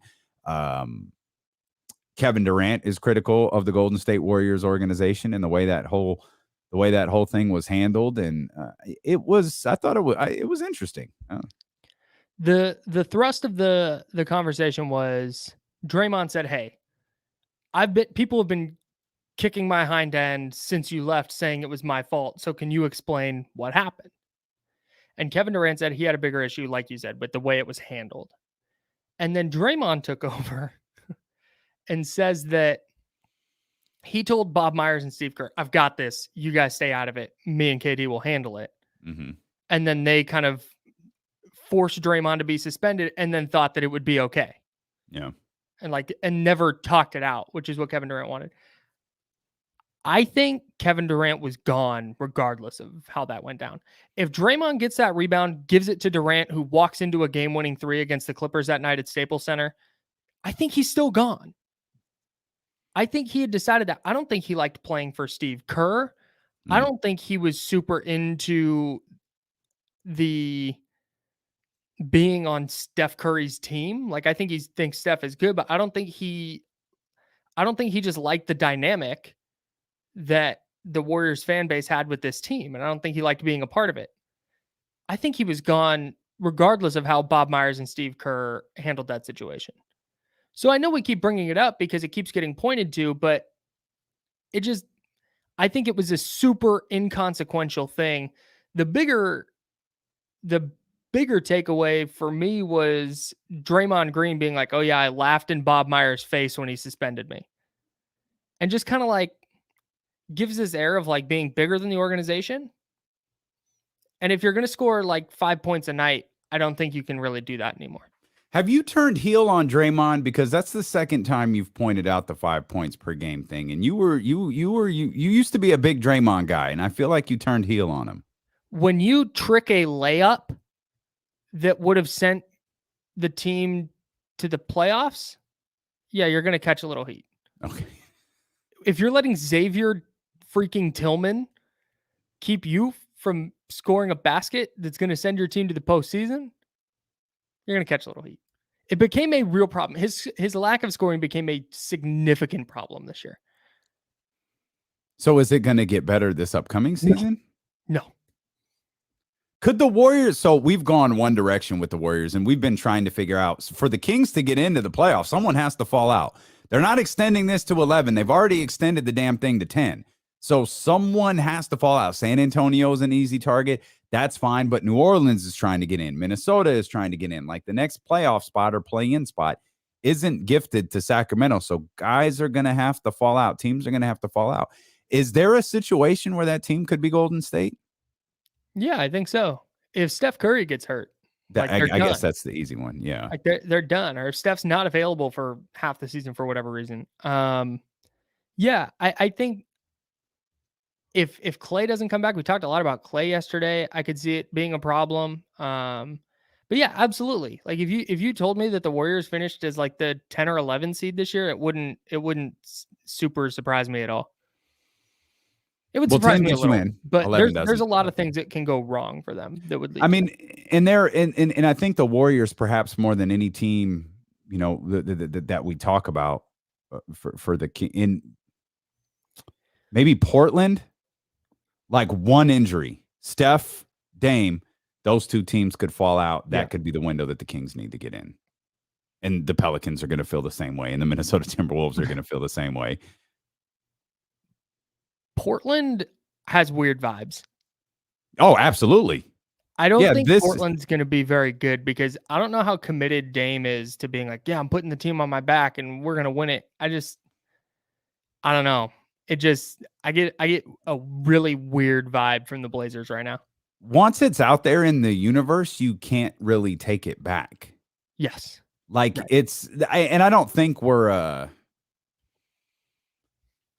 approaching like a James Harden situation with Dame Lillard, where he just quits on the Trailblazers. I don't think that's Dame, but we are a bet. Like I would be curious, like his honest thought process in what Portland has done, but perhaps more specifically what Portland hasn't done since all of this happened. And I know Portland, like, it's easy to say, oh, they've got to make a move. It's easy to say they got to do this. We do this with the Sacramento Kings all the time. Well, you need someone to be receptive to what you want to do. And if anybody hears all of this dissension, the vibes that you're talking about with Portland, anybody hears all that, the only player that they're interested in trading for is Dame Lillard.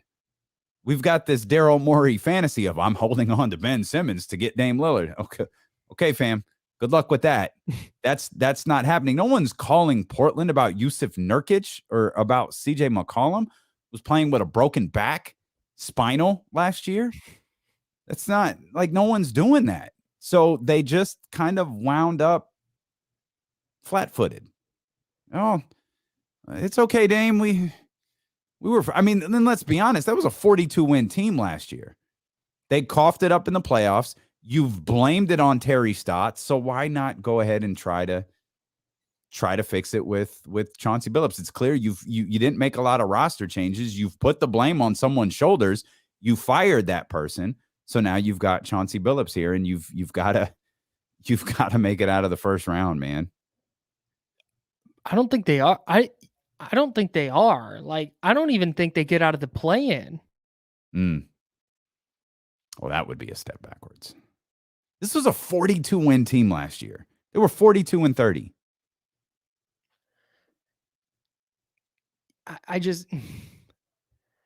I mean, maybe you're right. Maybe you're right. But I'm not buying, like you said, I don't think Damian Lillard wants to be there anymore. And I think that's going to make it a lot harder to be the guy that's going to carry this team that's not very good.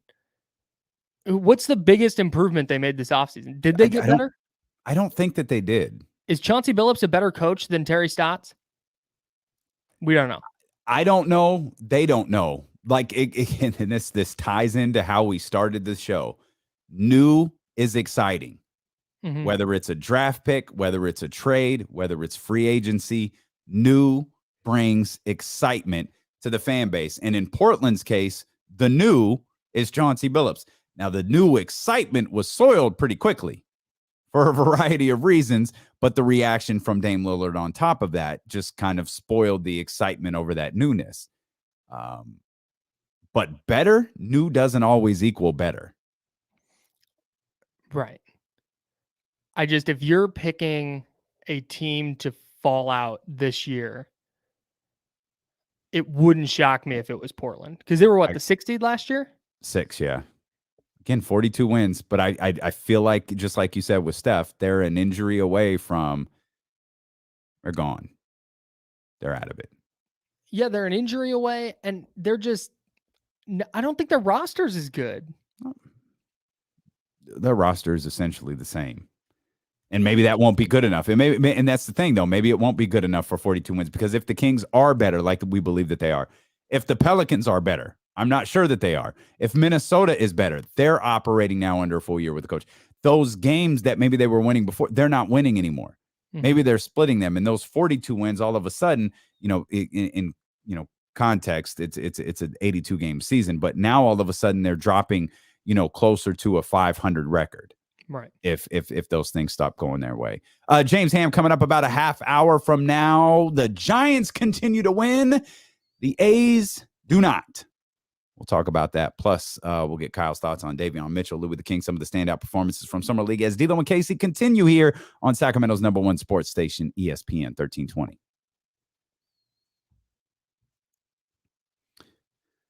Talk to the people. I gotta get my juice. I'll be right back. Try not to freeze while I'm gone. Oh boy. All right. Chances are I'm going to freeze because I don't have any control over the internet in this place. Like yesterday I was having a problem and I got to go up and reset my Wi-Fi and whatnot. But today I cannot do that. I would have to call IT people, not Isaiah Thomas. And I don't somebody said don't slander the guy from East Oakland or whatever. Dame's great. Dame is unabashedly great. I'm not certain he's going to be as motivated this year in Portland. Which is why I think I'm just not buying the Blazers, dude. I never have. And at some point it's going to fall off. And I think Terry Stotts is the guy, maybe holding that together a little bit. And with Chauncey Billups, kind of the way he's come in, I'm not ready to just be like, oh yeah, Chauncey Billups, first time coach, is going to be fine. Maybe he's going to be great, but, yeah.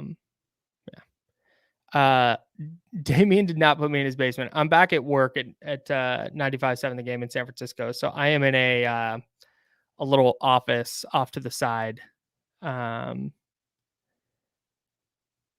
I miss a cereal discussion? Someone said Cinnamon Toast Crunch is awful, which is an interesting take. I disagree wholeheartedly. Has anyone tried Magic Spoon? I'm a big Magic Spoon guy. Magic Spoon's really good. It's kind of weird, but once you kind of get used to the texture being a little bit different than normal cereal, you get used to it. Peanut butter is my personal favorite. This is not an ad, although I wish it was. They have a cookies and cream one that's hella good. I did a maple waffle one that was delightful. But no, Cinnamon Toast Crunch is dynamite cereal. Yeah, no, Magic Spoon's expensive for sure. I order a box of 4 twice a year. It says Magic. See, I disagree. There's a couple that haven't been very good, but peanut butter is excellent. I don't know anything about what Damon Bruce does or how he does it. I just exist at this station. See, that's the thing is with Cinnamon Toast Crunch, you can't go massive bowl of it because you're right. It does get soggy. You got to go more milk, a little cereal, eat that, a little more cereal, eat that, and just do it small cereal bits in bunches. And then you have the cinnamon flavored milk at the end, which is great. No, Magic Spoon is online. But yeah, the peanut butter's good. I really liked the cookies and cream one, and then the maple waffle, like I said, is great. What did I just walk into? Yeah, microdosing Cinnamon Toast Crunch for sure. John, I just got a text on the personal text line from John Bull. And John, I'm going to respond to you here. Give me that recipe or send me some, or I'll be in Sacramento soon and I'll come get some. John and I live right by each other. Oh, really? Yep. That's cool. Yep. Congrats on that. That's exciting. It's exciting. It'd be great if he was just like sitting in your window typing on the YouTube comments. I'm watching the show, literally. Hey, how much? No, not that. Do we Not know how that much time close. in the break? Probably seconds. All right. 5 What's the seconds. next break? 30 minutes. Oh boy. Go ahead. No, it's all good. I got it.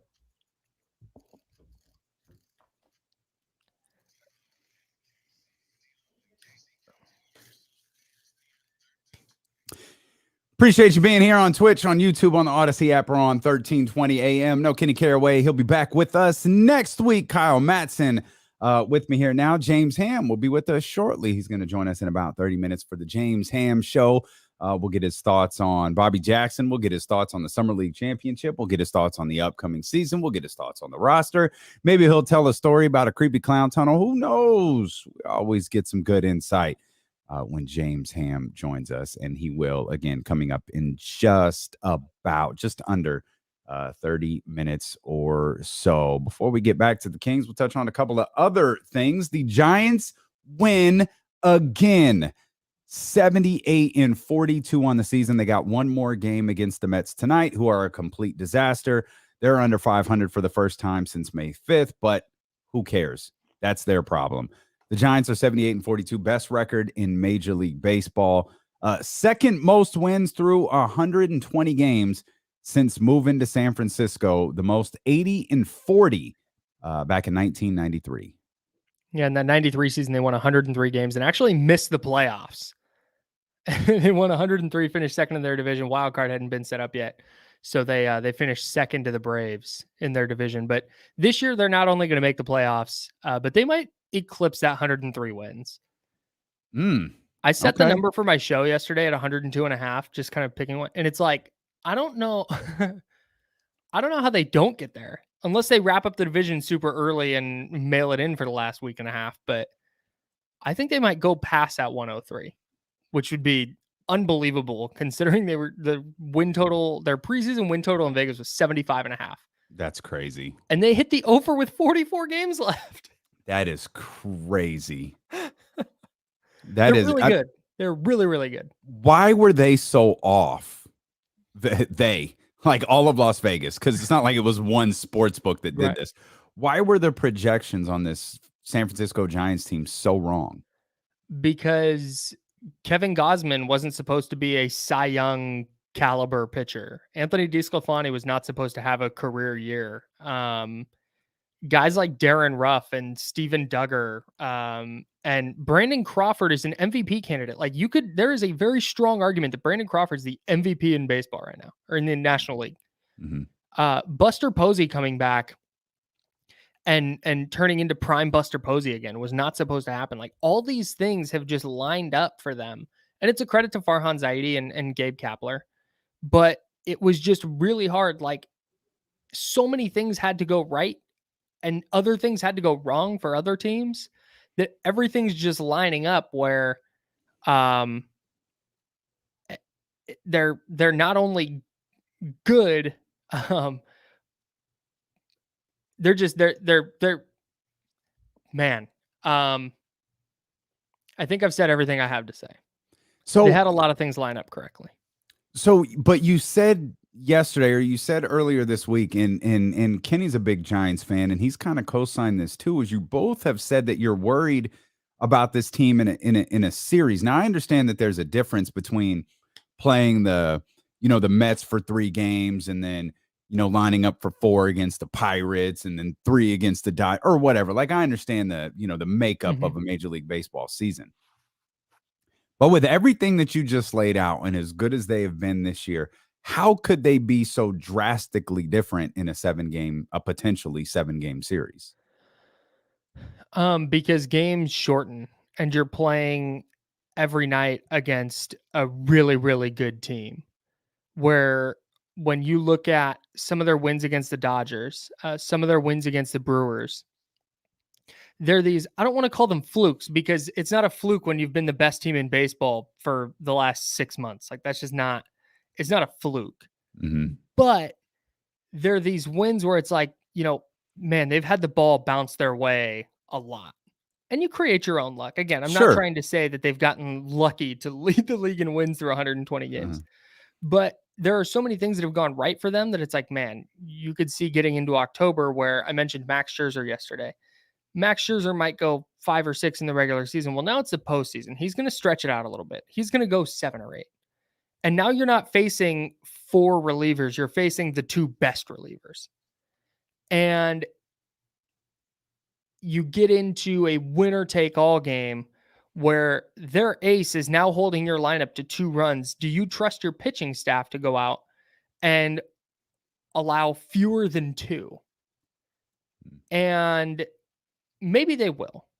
I wouldn't bet heavily against the Giants, but that is my concern going in, why I'm not just going to pencil them in and go, oh yeah, they're going to win the World Series. Like, they've been the best team all year. They're going to go into October and they're going to win it, because these teams that are set up, and this may just be me being an A's fan and having seen it a million times with these style of teams where, okay, they've got top talent, but then they just kind of get by with platoons here and a random good outing from a pitcher here and a good enough bullpen, where you get into that short series against a team that just has elite talent, that you're just going against a relentless lineup night after night after night. And you're going up against a pitching staff that is going to be throw out an excellent pitcher after excellent pitcher. It becomes harder and harder to have the ball bounce your way. And their bullpen's been good. They've hit the crap out of the ball. Their starting rotation's been a little shaky down the stretch as they kind of come back to earth a little bit. But when you look at, do you trust Kevin Gausman against Max Scherzer in a game 7? I don't.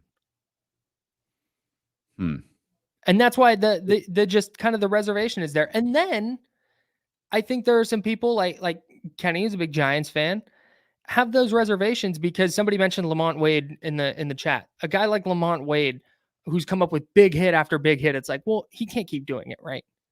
Brandon Crawford has been raking all year. Like, he's going to come back down to earth, right? And that's why I think, like 120 games into the season. At what I know. point is this just the season that they're having? Right.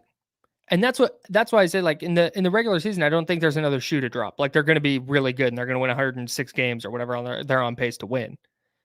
But when it comes down to that short series against a great team that's just loaded top to bottom as well, maybe with better talent, because my line all year is the Dodgers are more talented, the Giants are a better team.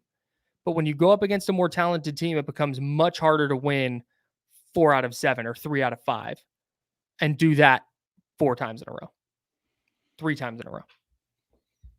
Is there a team that you would pencil in to win the World Series right now?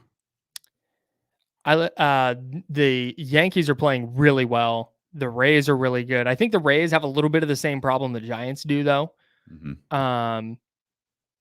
I think the Astros are going to be really good. Again, all American League teams. But again, you can't just write off the Dodgers. Sure, as no, good as the of Giants course. have been, the Dodgers have played them about 500 this year. Mm-hmm. They've been right there, and they've been dealing with injuries. If they're healthy come October, I think you probably, if you're betting on it, you're probably betting on the Dodgers. But that said, like I said, I'm not going to go bet my house against the Giants. I don't feel that confident that it's going to fall apart for them. They're just the reservations I have. I'm ready to call them the best team in baseball in the regular season, but that doesn't always translate. Would you bet your house on the A's making the playoffs? No. Are you expecting the A's to miss the playoffs? I wouldn't say I'm expecting it, but like they're in a fight all of a sudden with, like, I think they're tied with the Yankees for the first wild card, and they're barely ahead of the Red Sox for the second. The A's problem is, well, they have several, but Chris Bassett possibly missing the rest of the season. Yeah, that was tough. I mean, that's that. I mean, just fingers crossed for him personally. Like, take sports away. It sounds like it's a fractured cheek. He needed stitches. He'll have surgery on that fracture. No eye damage. He's seeing 20/20 still, which is good. But for the A's, he was their ace. Like, he was their guy. Like, they needed that stopper at the top of their rotation, and he was it. He was pitching that well, made the All-Star team, and then continued to pitch well after the break. You take him out, like, Paul Blackburn is now starting for them against the White Sox tonight. That's an issue. Paul Blackburn is not Chris Bassett. And their rotation was already a little bit shaky, where it's like, okay, I trust Chris Bassett in a wild card game, but we saw Sean Manaea get lit up against the Rays in a wild card game. And I like Sean Manaea, but I don't know if I trust him in that winner take all game. I have huge questions about their bullpen. Their lineup has been super inconsistent. There's a lot of teams that are playing better than them right now. And that's usually the opposite. The A's are usually the team that gets super hot this time of year. And it kind of looks like the wheels are starting to fall off. A's lost last night to the Chicago White Sox 9-0. 9-0. You're listening to D'Lo and Casey on ESPN 1320, KIFM West Sacramento, KRXQ HD2 Sacramento, and Odyssey Station, and driven by Lashers, Elk Grove Dodge. That's Kyle Matson in for Kenny Caraway. I'm Damian Barling. We appreciate you for being with us on twitch.tv/ESPN1320, youtube.com/ESPN1320. That's a great way to take part in the conversation. Just jump in the chat there. If you're watching, hit the thumbs up. If you're not yet a subscriber, please do become one. Not only can you watch the show live, you can watch the show on demand. You can also catch show highlights and conversations in their entirety, like the one we're about to have in about 15 minutes. With James Ham when he joins us here. Of course, you can listen on Odyssey and on 1320 AM as well. We're available in podcast form. Any way you want to consume Dealing with KC, you can absolutely do that. Anxious to get James Ham's thoughts on the Sacramento Kings performance last night in the Summer League as they bring home their second Summer League championship. It's a big moment. It's a big moment. And we started the show with this, and it's, people... I think some fans don't want to be, it's Summer League, like, big deal. What's it matter? For me, it's like, it's Summer League. It was a competitive environment where they crowned a champion. Your team won. Be happy about it. Celebrate it. I don't tell fans how to fan. I don't want anybody to tell me how to fan, but I'm choosing to be excited for it because I think there was enough in this to be excited about. Louie The King getting the MVP last night for the game. Daveon Mitchell getting the co-MVP for the Summer League. Man, there's positives to take away when you have an organization that's so constantly filled with negatives. Take these couple of positive notes, run with them, and see what happens in 2 months when the season gets underway. Yeah, I'm not saying throw a parade, but I'll throw a parade. Let's go to Freeport. Let's live it up. Grab some Luke Belair and let's make it happen. Ain't nothing wrong with that. Not a big parade. There's a little parade, a little Summer League size parade. Anytime you see your team dominate a game the way they dominated that game last night, it's going to be fun. Like, sure. It was a really good time, and it was really funny watching the Celtics just give up on offense. Mm-hmm. It's so rare that you see that. You see that in football sometimes, right? Where in offense, it's clear they're just like, I got nothing. Like, I don't know. The Celtics did that like early in the second quarter. They lost that 10-point lead and they like shriveled up. It was done. And you were talking about Peyton Pritchard and whether he was going to play. He played.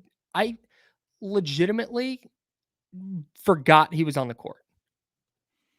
That's how dominant the Kings were. And this is a guy that was, averaging, what did he do? 92 in a pro-am. He averaged 74 points in 2 program games because he scored 92 and 54 and 20 points in the Summer League. So 92 and 56. Okay. I'm going to trust your math. Yeah, no, that's actually right. But watching him just stop trying to do anything was unbelievable. And so I think couldn't give him free. He was locked up. He had his hands behind his back. Couldn't do nothing. He had an off night. You get the nickname now. That's why they call Daveon because players have off nights against him. You're really proud of yourself right now, aren't you? No, I'm doing like because that's been his name. Anyways, sorry.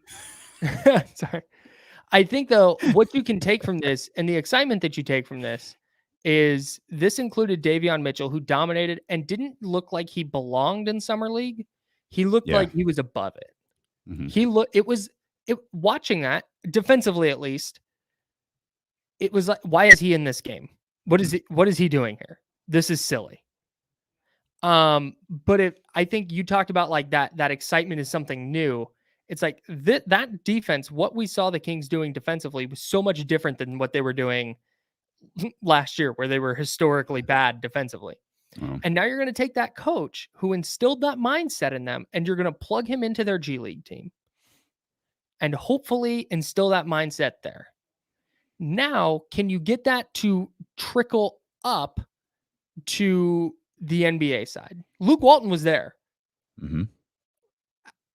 We all have our reservations about Luke Walton. I don't think he's dumb. If he's smart, he's getting Bobby Jackson on the horn immediately, or just walking up and talking to him like, "Hey, Bobby Jackson, I'm Luke Walton. We know each other." But going up and saying, what did you do here? What can we do at the NBA level to get these guys to play defense like this? It was fascinating, and I can't think of a summer league, comparison. So forgive the grand NBA comp, but I'm trying to think of a team that took on the personality of their coach, the way that the Kings did last night. Again, don't over, the comp works like Chuck Daly and the Pistons. Chuck Daly had that mentality, that bad boys mentality, and the Pistons took that on. I don't know how many, I don't know if the Bulls ever or the Lakers ever took this Zen, mantra of Phil Jackson onto the floor. What we saw from the Sacramento Kings in Summer League, that was Bobby Jackson times 10 people. It was like he says, this is this clip we've been playing today, Bobby, after the championship last night. But hats off to my guys, man. They bought into what I was selling. I've been saying that all training camp long. It was a rocky road in SAC. I think we grew and we learned as players and as staff what we could do and what we couldn't do. And then you just try to make those adjustments. And they bought into what I was selling. That's it. That's big to me. They bought in what I was selling, and what I was selling was me. What I was selling was my playing style. What I was selling is hustle. What I was selling is defensive effort. And they all bought into it. I was selling them on the way that I played. And they all bought into it. And we saw it. We didn't have to search for it. You don't have to be an analytical expert. You don't have to be a film nerd. All you had to do was have two functioning eyes on your television while the Kings were playing, and you saw, oh, this is a team that's putting out a different type of effort than we've seen anyone in a Kings uniform do in recent memory. And that's why I think that it's just Summer League thing doesn't really count here, because teams don't just do this in Summer League. Something happened with this Kings team that made them so dominant. John Bull in the chat just said their defensive rating was 85 per 100 possessions. That would be an NBA record, I'm sure, by a lot. That's something that matters. Last year it was 117.2. Oh my God. So that's so bad. That's 32 extra points per 100. 117.2. And it's funny, like our man Will Z, my D'Lo and KC statistician, got me all of these stats for bad defensive teams. And yeah, look, that's pretty amazing. And Luke Walton's year last year is one of the worst, in the worst of the worst. His is right up there, along with a Cleveland Cavaliers team from 2018 and 2019 that was pretty bad. Theirs was 118. That's a really bad Cavs team. It's a very, very bad. That's a coach. That's a Cavs team with multiple coaches on it. Bad stuff right there, man. Bad stuff. But Yeah, that's pretty crazy. I hadn't heard that number yet. 85 was their defensive rating. John, was that for the whole summer league or was that just for last night's game? It's for their summer league. That has to be for summer league. League, yeah, it's the entire summer league. That's Amazing. nuts. That's a 5-game sample where their defensive rating was 85 and their net rating was 20. But the thing that really jumped out to me is if you're going to play, and we saw it like early in the game when the Celtics were hitting shots. I think the Celtics hit their first 7. Mm-hmm. And the Kings were trying to get into a half-court offense. It wasn't happening. If they're going to get stops the way they did, force bad shots, get rebounds and get out and run, get steals, get out and run, get turnovers and get out and run, that's going to make life a lot easier for a player like Davion Mitchell, who we talked about on Monday. Like, what's his role going to be in the offense? We saw it. We saw it when they can get out and he can get on the break and use that athleticism to his advantage. Not as great in the half court, but it's summer league. Is Davion Mitchell going to lock down every player in the NBA the way he locked down every Celtic that stepped in front of him last night? Probably not. But he's going to put forth that effort. Right. And I think that's exactly. I think that's what matters. I think that's what matters to a Kings team. And I think that's what matters to Kings fans is like they want to see that effort that they saw against Book Night. They want to see that effort they saw out there against Peyton Pritchard. And Peyton Pritchard, Book Night's a rookie and all, but Peyton Pritchard's an NBA player who the Celtics really, really like, who has a role on the Boston Celtics and who I think role is going to grow with the Boston Celtics. So as much as we try to diminish Summer League, the Boston Celtics have pro players on their team, and Peyton Pritchard is one of them. And so, like, do we talk about Steph Curry? Like, yeah, it's fun to talk about. How's Davion going to guard Steph Curry? Steph Curry is literally the best at his position on the planet. Right. Sure, it's a fun James Harden, again, another player who is one of the best at what he does. And Dame Lillard, you could pick all of these different names, and that's all fun and fine. And it's going to be exciting to see what he's able to do against them. Is he able to do what he did against Book Night or Peyton Pritchard against him? Probably not. That's why they are the greatest at what they do. Right. But he's going to make them work. And that is what is exciting. And I in think those specifically, instances, at least. Specifically with Mitchell, this wasn't I'm a rookie, I'm going to try really hard in summer league. Like, no, this is how he plays. This is who he is. And I think when you get that into a practice where he's busting his ass in practice, that's where all of a sudden every other player on his team isn't going to want to be the only guy out there being as good and trying as hard as he is. Like I said, it's not really quantifiable, but it's glaring when you're not. Effort matters. It's you talked about it's not quantifiable, but it's glaring if you're not the guy who's out there working the same way that, let's say, Daveon is out there with Tyrese and Harrison Barnes or Rashawn Holmes, and you're one of the other guys, and you're not putting forth that. You can see it, and everybody can see it. And as we saw on several occasions last year, you start to get looked at by your teammates. In some occasions, you start to get yelled at by your teammates. Now, that didn't happen a lot, but it did happen. And it's why I said earlier, if Buddy Hield and Marvin Bagley start this season on the roster, they can't start in a game. They certainly can't start together. I think Marvin can start in a game. Marvin can be the starting four. Just by need alone, Marvin can be the starting four. Buddy cannot be the starting two. Tyrese needs to be the starting two. And at no point during a 48-minute game does bad defender Marvin Bagley and bad defender Buddy Hield need to be on the same floor at the same time, because you now have enough quality defenders who can mask one bad defender on the floor and another bad defender on the floor at separate times, versus last year when most of what you had to do it at the same time. Right. It's a long thought. Really thinking I this one froze for a second and I was making sure I was back. Sorry. That internet at 95.7 The Game, boy, they say everything. Boy, they really pour all those bucks into San Francisco. They certainly don't do it for the internet connection. Like I was saying, I can't. It's not like I can at home. I can just go reset it. I can't do that here. I'd have to go talk to a person. But that would be monumental if you reset the entire internet setup at 95.7 The Game in San Francisco. Unplug it and plug it back in. Unplug it and plug it back in. Just do that. Just undo the internet. So no, so I do wonder though. You bring up Buddy Hield and Marvin Bagley. Can Buddy Hield be a little bit better defensively just based on effort alone? Can he be a player that when Daveon Mitchell is in his jersey in practice is like, man, this guy's kicking my ass. I'm going to try and do the same thing on the other end.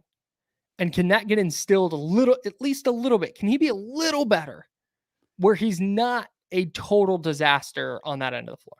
You remember that famous clip of Kobe where he's being defended and someone, and I don't remember who it is, but he elbows him right in the chest and he says, "Get off me." And he looks at the camera and winks. That's what I envisioned happening to Buddy Hield in a practice against Davion Mitchell. Is Buddy Hield is going to get frustrated that Davion Mitchell is making his life miserable in a practice, and he's going to throw an elbow right to his chest. We'll ask the expert, James Ham. The James Ham Hour begins next here on Sacramento's #1 sports station, ESPN 1320. James, what's up, buddy? What's happening? How are you, man? I'm good. Good, man. Good. Summer league's over. I'm going to take next week off of work, which I don't mind coming on the show. I'll be around. I'm not going anywhere, but going to take a little vacation. Good for you. Yeah. Good for you. I didn't know you took those. I typically don't, but my boss told me that I have a lot of days and that they're just going to disappear if I don't use them. That's funny. That's why Kenny's not here. And next week it'll be you, Kenny, and Kyle, because Danny, our boss, was like, "Okay, you guys have been on a year. Like, you've got to." Yeah. The football season starts in about 3 weeks. Like, you've got to take time off now, because like our thing is, okay, let's get it over with now. We've got football. A couple weeks later, we got Kings training camp. We're not taking any time off after that. So yeah, get it over with. I went to Europe for 19 days back in 2019 with the family, but outside of that, I haven't used another day of vacation in 6 years with NBC. Jeez. So they're like, "You're just burning days." And I got more vacation than I thought I did. So, because we get like 5 personal days and 2 floating days, and then I think I'm at 18 days a year of just sheer vacation. So they're like, "Yeah, you've got a lot of days, and you still have all of your days from last year as well that will dissolve at the end of the year. So you probably need to start taking those days." I'm like, "All right, that's fine with me. I need the mental break."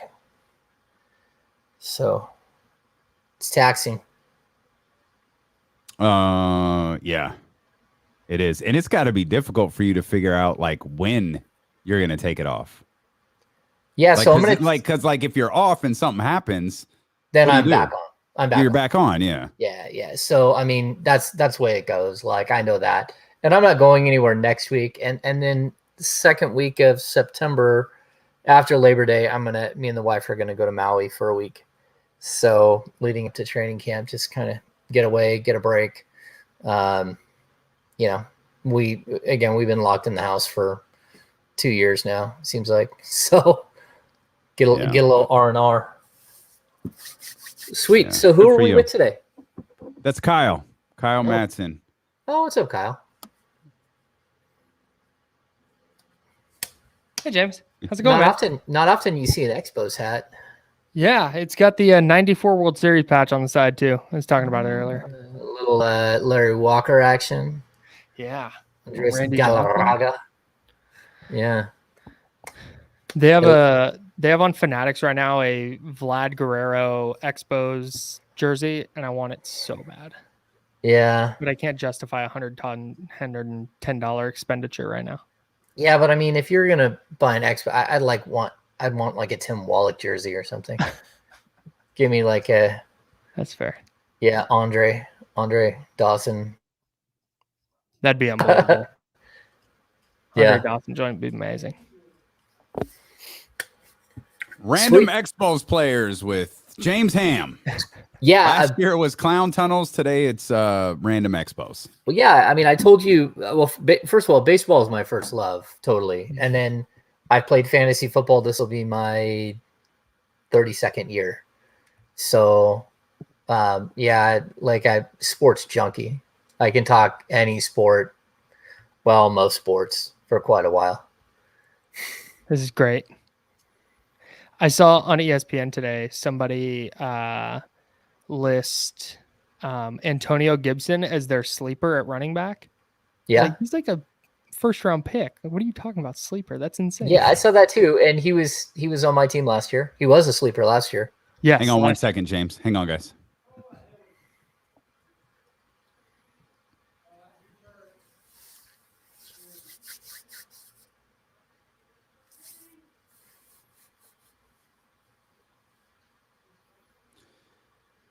Appreciate the love there from Greenies. We welcome in James Ham joining me and Kyle Matson here on ESPN 1320. If you're watching on Twitch and YouTube, you know we've been going over random exposed players because of the hat that Kyle Matson is wearing today. And I'm actually glad that that's how this is starting, James, because I pointed out something, and I'm sure you saw it earlier.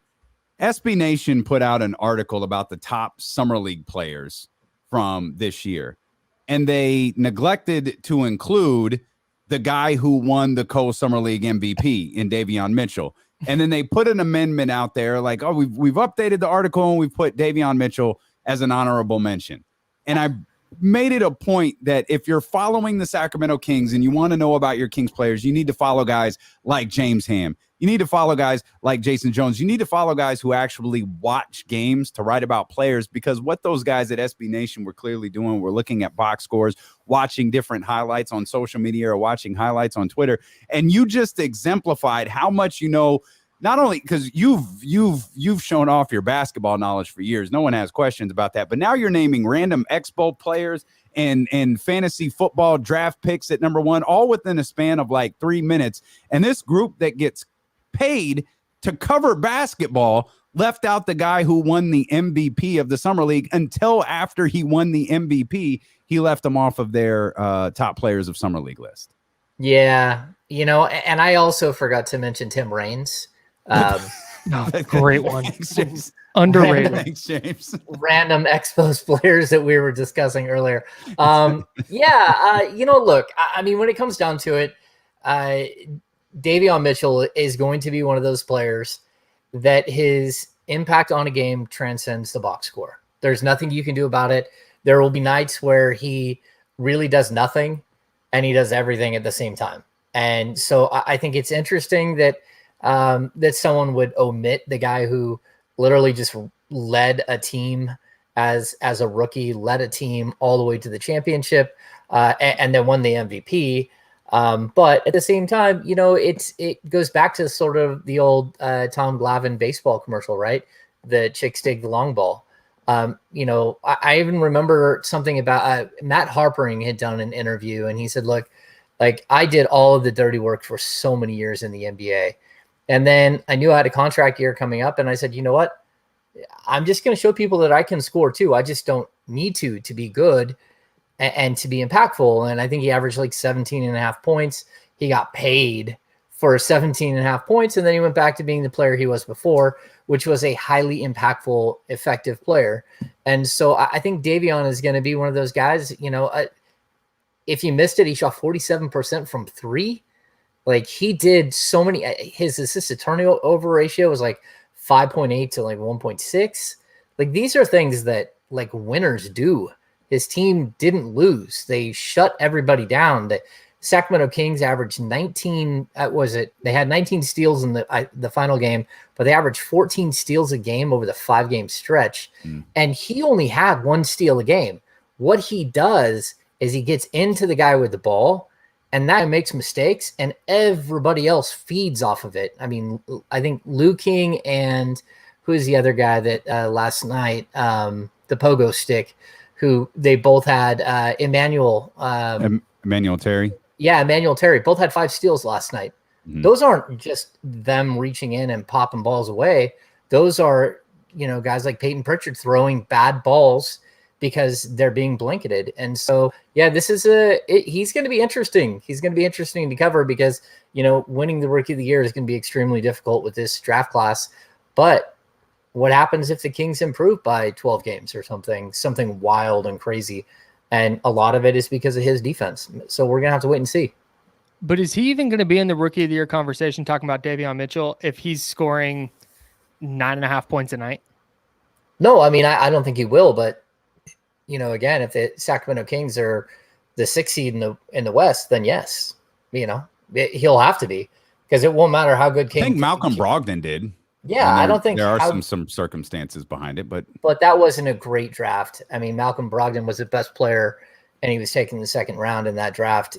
As far as that first year, it's kind of like the year that Mike Miller won Rookie of the Year. Just wasn't a great overall. There wasn't a lot of great quality draft picks that did much.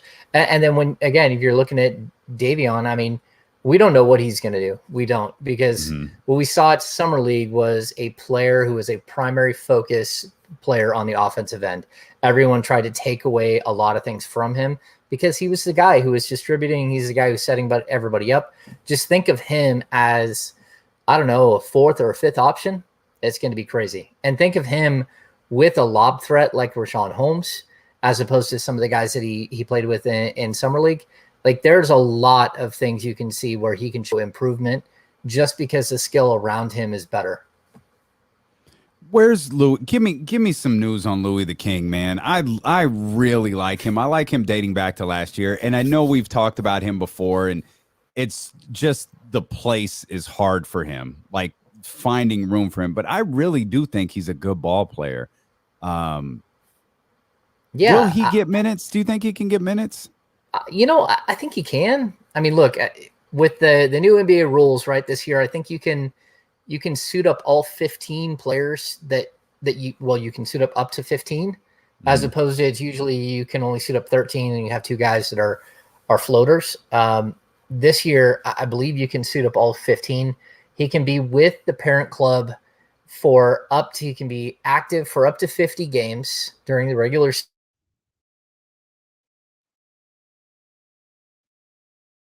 Did we lose Ham? That's never happened before. It's because he has beef with me. It's never happened. We James Ham froze. That has literally never ever happened in all of these years, or it's years. In the last year, we've never lost it. He's just frozen on the screen. Look, oh boy, James was really surprised. Do we have problems for a second? I love that you were committed to the answer and have no idea that we actually lost you there for a moment. I don't know. How long did we lose? How long did you lose me? Through the bulk of the answer, we even got the technical difficulties sign coming from your screen. We've never seen that before. Okay, well, I'll start again. Like, look, it's a tough day at the Ham house. Please start again. The Ham has thought out. Go ahead. Yeah, there we go. All right, so I was just saying that. So for me, like, look, the fact that he can play for up to 50 games with the parent club is huge. Like, it used to be that the 2-way players could only be there between practices and games 45 days. Now practices don't count. You can be up there for up to 50 games. So I think that's a good thing. I think that the fact that he also he plays a position that really the Kings need desperately, that's a good thing for him. I think that the fact that Robert Woodard really didn't play well at all, and I don't know what's happened to him, but he looked heavy-footed. He couldn't keep up with anyone on the defensive end. He looked like either he was literally heavy or just had bulked up so much. And then I'm not sure what was going on with his 3-point shot. Like, that was some Omri Caspi, scraping the ceiling, scraping the bottom of the scoreboard stuff. And it wasn't even close. Like, Robert Woodard had a disaster of a summer league for a team that really, really played well. So I don't think anything is guaranteed. And if I look around and I see, again, a guy like Emmanuel Terry, well, man, I would love to have Emmanuel Terry on a 2-way contract. 2-way contracts now, they pay $400,000 a year. Guys can bounce back and forth. I forgot to mention, I did mention it, but we lost me. That they're also this season, you can suit up to 15 guys, if I'm not mistaken. So it used to be you could only suit up 13, and then 2 guys had to be marked as out each and every night. Now you can suit up to 15. So that's a good deal as well for a guy like Louie King. So I think there's going to be lots of times where he can actually be there and be on the court and all that stuff. But look, he shot really well. He played defense really well, which has always been a knock on him, that he doesn't have consistent effort and he doesn't lock in and actually try on the defensive end. To me, he looked just like body mechanics. We talked last week about Andre Blatch and sort of the Neemias Keita, comparison, but he moves a lot like Latrell Sprewell to me. He has a lot of that sort of Latrell Sprewell game in him.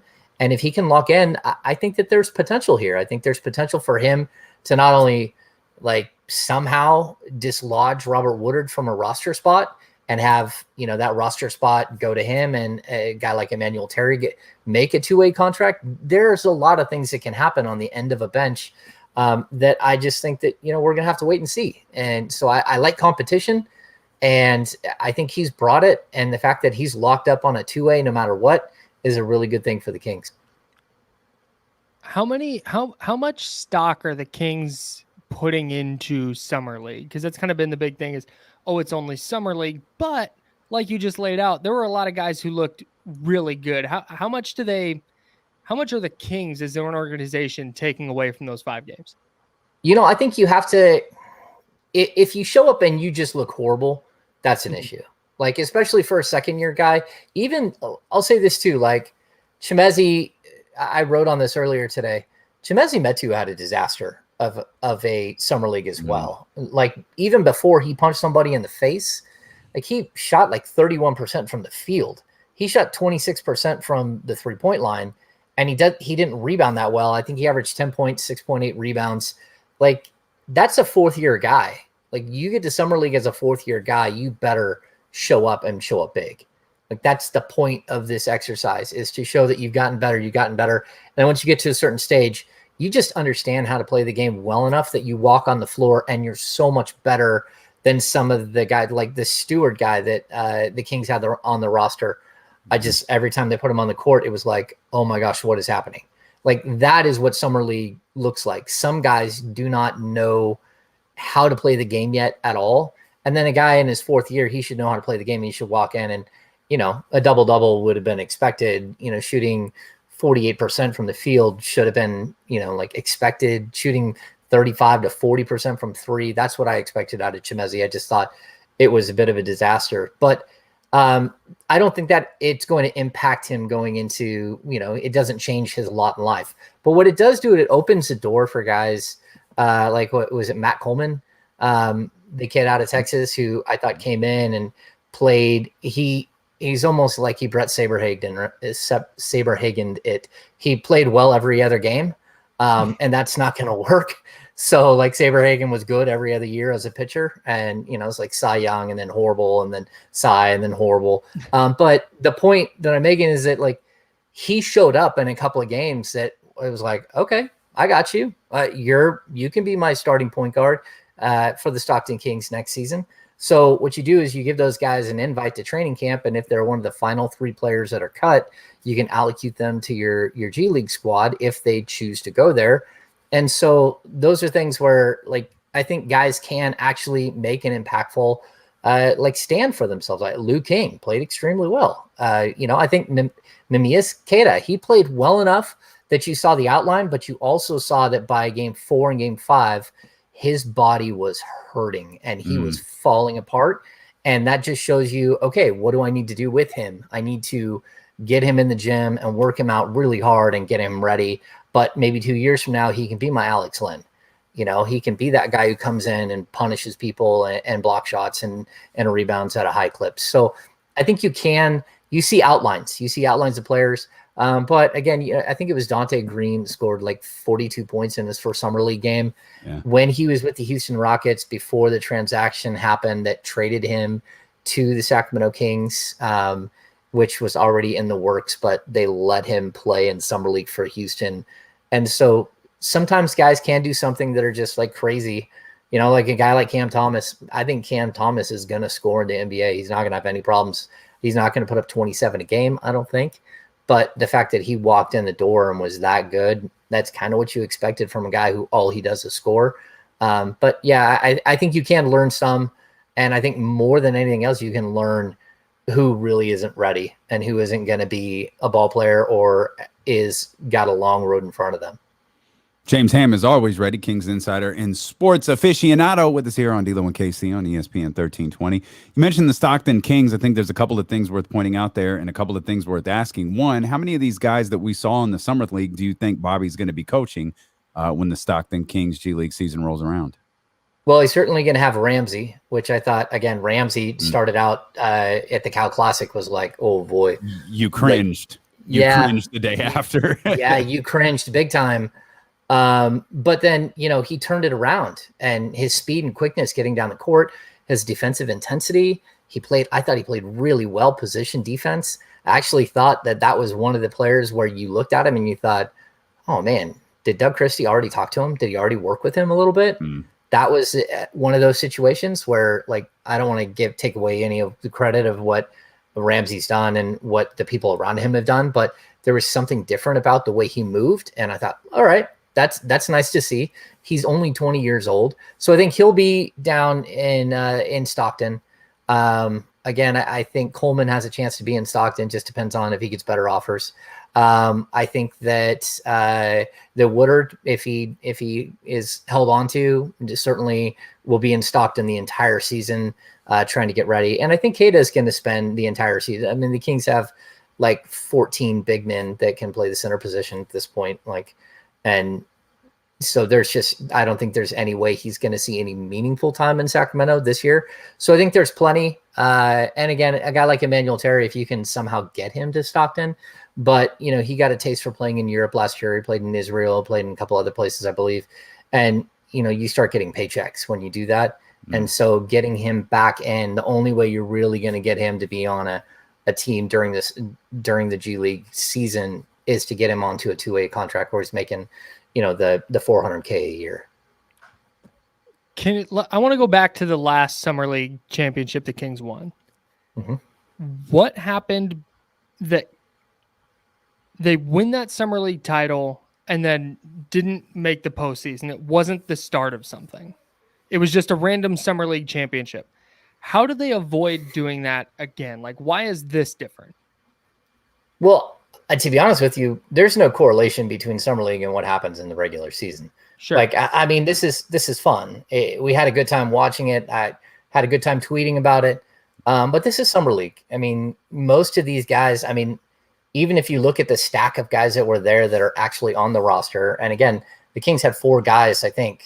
Is it 4 between Daveon, Jemias, Robert Woodard, and and Chemezi, who were all on the main roster of the 15, the 15-man main roster. So the Kings will have some guys that show up and play, but of that group, Daveon is the only one who's guaranteed like substantial time. He's the only guy that you just pencil in and go, all right, is he going to play 20 to 24? Is he going to play like 22 to 26, 24 to 28? What is he going to play? I'm not sure. Like, we'll see as the season progresses, but he's the only guy that you're like, okay, he's going to be there. And then you take him and he's 22 years old and you put him on a team filled with guys who have been professionals for, some of these guys 9 or 10 years, and Harrison Barnes and Mo Harkless. And, things change. He's going to be like, he won't be the voice that he is there. Maybe 2 years from now, he'll be the voice that he was in Summer League. He can be that behind the scenes a little bit. But like, I just don't think that there's a huge transition between what Summer League is and what the main roster is. And then, if I'm not mistaken, wasn't the last time they won the Summer League championship? That's like Ray McCallum and Ben McLemore, right? But then that team was off to a decent start, and then the wheels fell off the bus that year, and they started firing people and doing all that stuff. That was avoidable. I mean, again, Summer League thing was one thing, and positive. What happened next was nefarious and ridiculousness by certain people in the organization. We had this conversation earlier, and you saw, we talked about tweeting and the reaction to the Summer League championship, and we'll dive further into Bobby, but is Bobby Jackson the most beloved King of all time? Great question. He might be. I'll tell you, like I wrote when I first started doing this, I wrote an article searching for Bobby Jackson, sort of like searching for Bobby Fischer, because I thought that Jeff Petrie spent his last like 5 or 6, maybe even 10 years searching for another Bobby Jackson and never could find that player. You know, guys like Quincy Doobie, and he just kept bringing in guys who he thought would have that type of impact. Yeah, I mean, I don't know. I think Chris Webber is beloved. Mike Bibby, Jason Williams. I mean, Vlade and Peja before they became part of the front office. Yeah. So, I mean, I think that whole group, even Scott Pollard is beloved. So I think there's such a connection to that whole group of players. But like, I was pleasantly surprised. Like, it's not often you see a guy come in who, again, like, I didn't know what his X's and O's would be. There's no time to teach X's and O's. I know that Luke was there doing some work with the group as well. And, you know, a lot of assistants were there, but at the end of the day, like, either you follow a guy or you don't. Right. That's kind of like I've always said, like, the second a guy loses the room is the second he has to go. Like, George Karl got to keep his job for about 6 months longer than he should have because he had completely lost the room. He lost the room like in December. If he even had the room at any point, he lost it like in December. So, and, you know, George is a great coach, but in Sacramento, whatever happened, and he lost the room. You know, there was a point where I think Keith Smart lost the room. There was a point where, of course, Demarcus Cousins and Paul Westphal had this moment, and there was no coming back from it for one of them. And, you know, you got a young superstar player and a coach that wasn't paid a ton of money because that's the way the Moose ran the business. So, yeah, I mean, at the end of the day, I'm super impressed with what Bobby did. Whether he's most beloved King, you know, again, I think there's a lot of them. You know, people forget how much they loved Pete Chilcutt. You know, guys like Michael the Animal Smith were beloved. Yeah. You know, Mitch Richmond was beloved, but also Spud Webb and Walt Williams were beloved. I mean, like, this community has a way of loving their players and their, you know, and it doesn't have to be the star, which I think maybe that's why Bobby does have some of that appeal, because he wasn't the star. He was one of a collection of really good players. Well, I think about, like, if I were to make a list, like we were talking about this earlier, and I zeroed in on Bobby, Doug, and Jay Will. All have very, I think, unique histories with the organization. Of course, Doug coming back, Bobby coming back. You know, Bobby was only here 6 years. Bobby started like 40-something games in his career in Sacramento. You know, Doug had a short time here, and I know they're part of the most romanticized time of this organization. Jay Will, you know, preceded that. No Kings highlight is complete unless you've got 3 or 4, you know, Jay Will passes in it. So I feel like I kept centering on those guys. Demarcus is such a unique character in Kings history, but watching the reaction to Bobby Jackson winning a 5-game summer league last night, I just thought, and maybe that's more indicative of the fan base than it is anything else. But I was like, God, this Bobby is such a special fixture here. Yeah. And always has been because of the way that he played. I agree. But I'll also tell you that the fans love Isaiah Thomas in that same way. That's very true. You know, very that true. Same way. But again, like a guy like Isaiah, while he's only here 3 years.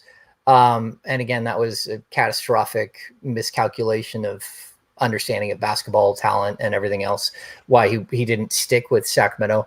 But like, he showed up to city council meetings while the owners were trying to relocate to like other cities. He showed up and was there to support the fan base, not to, you know, stand for Seattle where he's, you know, raised. You know, so like, again, like, I think there are a lot of people, like, they don't get it. Like, when guys come to Sacramento, a lot of them come back. A lot of them live here. I mean, you can still see Kenny Thomas. I ran into Kenny Thomas at the Nevada County Fair like 10 years ago. Like, it's just random. These guys are, you know, Harold Presley. This community has a way of absorbing people and making them feel so welcome that they don't end up wanting to leave. And so I think that there are a lot of players that feel that way. And there's a lot of fans that feel that way towards specific players. You know, each of them, so many fans have had, because it's such a small city, they've had interactions with players that were different. I mean, when I was in high school, like Michael Jackson, like the King's guard, not the hip hop artist, showed up at my high school and like for some event. And I think it was him and Harold Presley. I mean, you remember those guys, even when they're gone a year later or 2 years later. So I think it's kind of indicative of Sacramento community. Michael Jackson, the hip hop artist. That is definitely a James Ham line right there. Yeah, Absolutely, well, Michael Jackson, 100%. whatever you want to call it. I don't know what, like pop. Pop. There you go. Pop. Yeah, pop. Yeah, the king of pop. Yeah. Again, I know Michael Jackson better than I know the other group. Like anything past like 1985, awesome. Probably. But yeah. I mean, I think you guys know what I mean. I love James Ham. Yeah. I swear. For moments, this is why we do this, is for moments like this. Yeah. I want to spin off the Bobby Jackson thing a little bit. You mentioned coaches still having the room. Does Luke Walton still have the room? Yes. And that's why I keep telling people, like, Luke has a room. The players want him to be the coach. So if they want him to be the coach and they have faith in him, maybe the fan base should get behind it until it's time, to go. And, every coach has its time. Greg Popovich won't coach in San Antonio forever.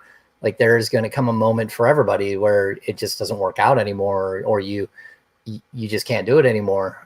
But yeah, I think he does. Like, I at least think he deserves another year. And like, we've talked about this a bunch. I just like 272 game seasons completely marred by a global virus that's a pandemic that's wiping out millions of people. I mean, you just have to at some point go, okay, look, have we rushed to judgment? Was this team really as good as everyone thought they might be? The answer is no. Dave Yeager will tell you this team was not great at the end of the season, his final year, and that needed a lot of work. But, I think he still has room. And, again, Bobby, I think just captured the imagination of his players in some way. And they followed him into battle, every single one of them. I thought that was absolutely impressive. Very much so. Luke used to tell you and other members of the media that he would want he wants to have a defensive intensity that leads to the team running on offense. He wants their ability to run on the offensive end to be created by their defense. We've seen Monty Williams do that with the Phoenix Suns. We've seen them increase their defensive intensity and be able to run on the offensive end. Luke has wanted to do this for years, but has never actually been able to do it. Does he finally have the roster that could potentially implement that game plan that he wanted to do 2 years ago? Yeah. I mean, I don't think he has. I mean, he has like an up-and-coming star in De'Aaron Fox, but outside of that, you've got a bunch of really solid NBA players. There's not another star-level player. And you hope that Daveon can be a star-level defender, and you hope that Mo Harkless and Alex Len and, even if Tristan Thompson plays much, like, that's a player that can help you defensively. I think Terrence Davis can help you defensively. I think all of those players in combination can raise up the value of a De'Aaron Fox's defense, of a Harrison Barnes defense. So you're hoping for like a collective raising itself together by adding a few of the right components. But, also, you brought up Monty Williams. Like, Monty Williams, his team shouldn't even have made the bubble last year. They were horrible for the first 65 games of the year, or whatever it was, like 62 games. They shouldn't have made it to the bubble. And you bring in like a Jay Crowder and you bring in a Chris Paul, and the intellect of the team rises by so much. The sort of defensive acumen, the offensive acumen, all those things rise just by adding 2 or 3 like key components. That can happen quickly with a team. So I don't know that the Kings can make it to the Western Conference Finals or the NBA Finals like what we saw out of Monty Williams' group. But at the same time, like, there is no science to this. Good teams usually are good for, 6 to 8 year window, and then they fade. And great teams somehow find a way to extend it out, and they keep making the right moves. And then teams like the Kings just figure out ways to fail every single time they get to a point where they shouldn't. Again, going back to the Summer League team in Michael Malone would have had this team in the playoffs. I think if Dave Yeager was the coach the next year, Dave Yeager would have had this team in the playoffs. We didn't have to get to 15 years. It was avoidable the whole time. Just no one was willing to say, let's stay the course and not veer off. And so, again, I think that there's a lot you can put into what we saw out of a team like the Suns this year, but that can happen to a lot of different teams. It's a matter of guys maturing at the right time, of putting the right veterans around them, of finding the right mixture, having a coach that has the right vision and right, idea for the season. And you just don't know. Are you? Sorry, Kyle. One second. I don't want everything you said 100% accurate, but I don't want to discount. The reason the Suns were invited to the bubble was because they needed an even number of teams like that. Like, that's it. It's not like they earned their place there. And you could look across the league. I think the Washington Wizards were the team on the Eastern Conference end, but it was during that 8-game stretch. And I think you could date back. And I understand, James, this is a tiny sample size too. Maybe the 4 games before the bubble, still a really bad team.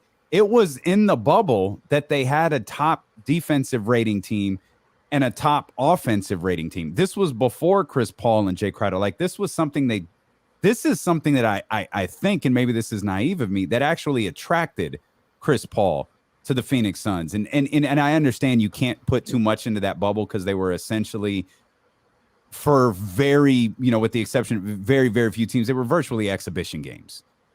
Yeah, and I mean, they went 8-0 and didn't make the plan. But right. I'll just tell you, the bubble concept itself completely changed the direction of 2 franchises. I mean, without even looking anywhere past the conversation we're having right now. Yep. Like, if the Phoenix Suns didn't win those 8 games, there's always going to be a connection between Monty Williams and Chris Paul. So that could have happened either way. But the confidence they built in that bubble, the way things went in that bubble, that played into how they started this last season. On the flip side, if the Kings never went to that bubble at all, number one, if there wasn't a bubble, if the season would have played out, the Kings would have made the playoffs, or they would have been really, really, really close. I mean, they had, I think it was 17 games they were trailing by 3.5, and Memphis had the most ridiculous schedule. Yeah. Right? Memphis had no shot. The Kings had the best shot of anybody. The Portland Trailblazers, I was in Portland right before the bubble happened. I mean, right before the shutdown happened. That team was shot. They were absolutely done. They had quit, and they were ready to go home. So that whole entire situation. But the other point is that by having the bubble, Vlade Divac got fired. Because of that 8-game bubble, Vlade got fired. Bogdanovic didn't get retained. Bazemore didn't get retained. Len didn't get retained. If this team walked into this, if the same team walked into this season and you added a Halliburton in the draft, are we talking about a 15-year playoff drought still? Maybe not. But still, I'll tell you that Luke Walton would have won more games than the 31. Would Vlade have drafted Tyrese, though? Maybe not. But would he have found someone else? I mean, would there have been someone else? Could Devin Vassell had fallen to him? That's a big what if. But at the same time, I think if you just look at the bubble itself, the whole concept of it, it changed the direction of 2 franchises without even going any further than those 2. So it sounds like to me you're picking the Kings to go to the finals. Yeah, no. From Summer League final champions to NBA, no. It's a hell of a year for Davion Mitchell. I don't think that's ever happened. Yeah, look, I would be surprised if they're not in the running at least for a playoff spot. Yeah, I think that they've added a lot of depth, and people can say, well, they didn't hit the home run. It's like, well, maybe they did, and maybe Halliburton improves by 5 or 6 points per game. Maybe De'Aaron Fox is the same player he is for 82 games instead of 55 because he's just that much better and bigger and stronger. And so, I think there's plenty of room for this team to improve without even bringing in the big heavy hitter from the outside. Do you think De'Aaron could score even more than he did last year? And have it be healthy? Probably not. Do I think he can score 27 a game, 28 a game? Sure.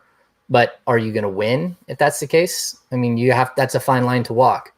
I mean, I'll tell you this, if he hit his free throws at a 10% higher clip, he would have scored 0.7 points per game more, which would have put him above Trey Young and Devin Booker in the scoring race. So, I mean, like that's how much his free throw shooting cost him.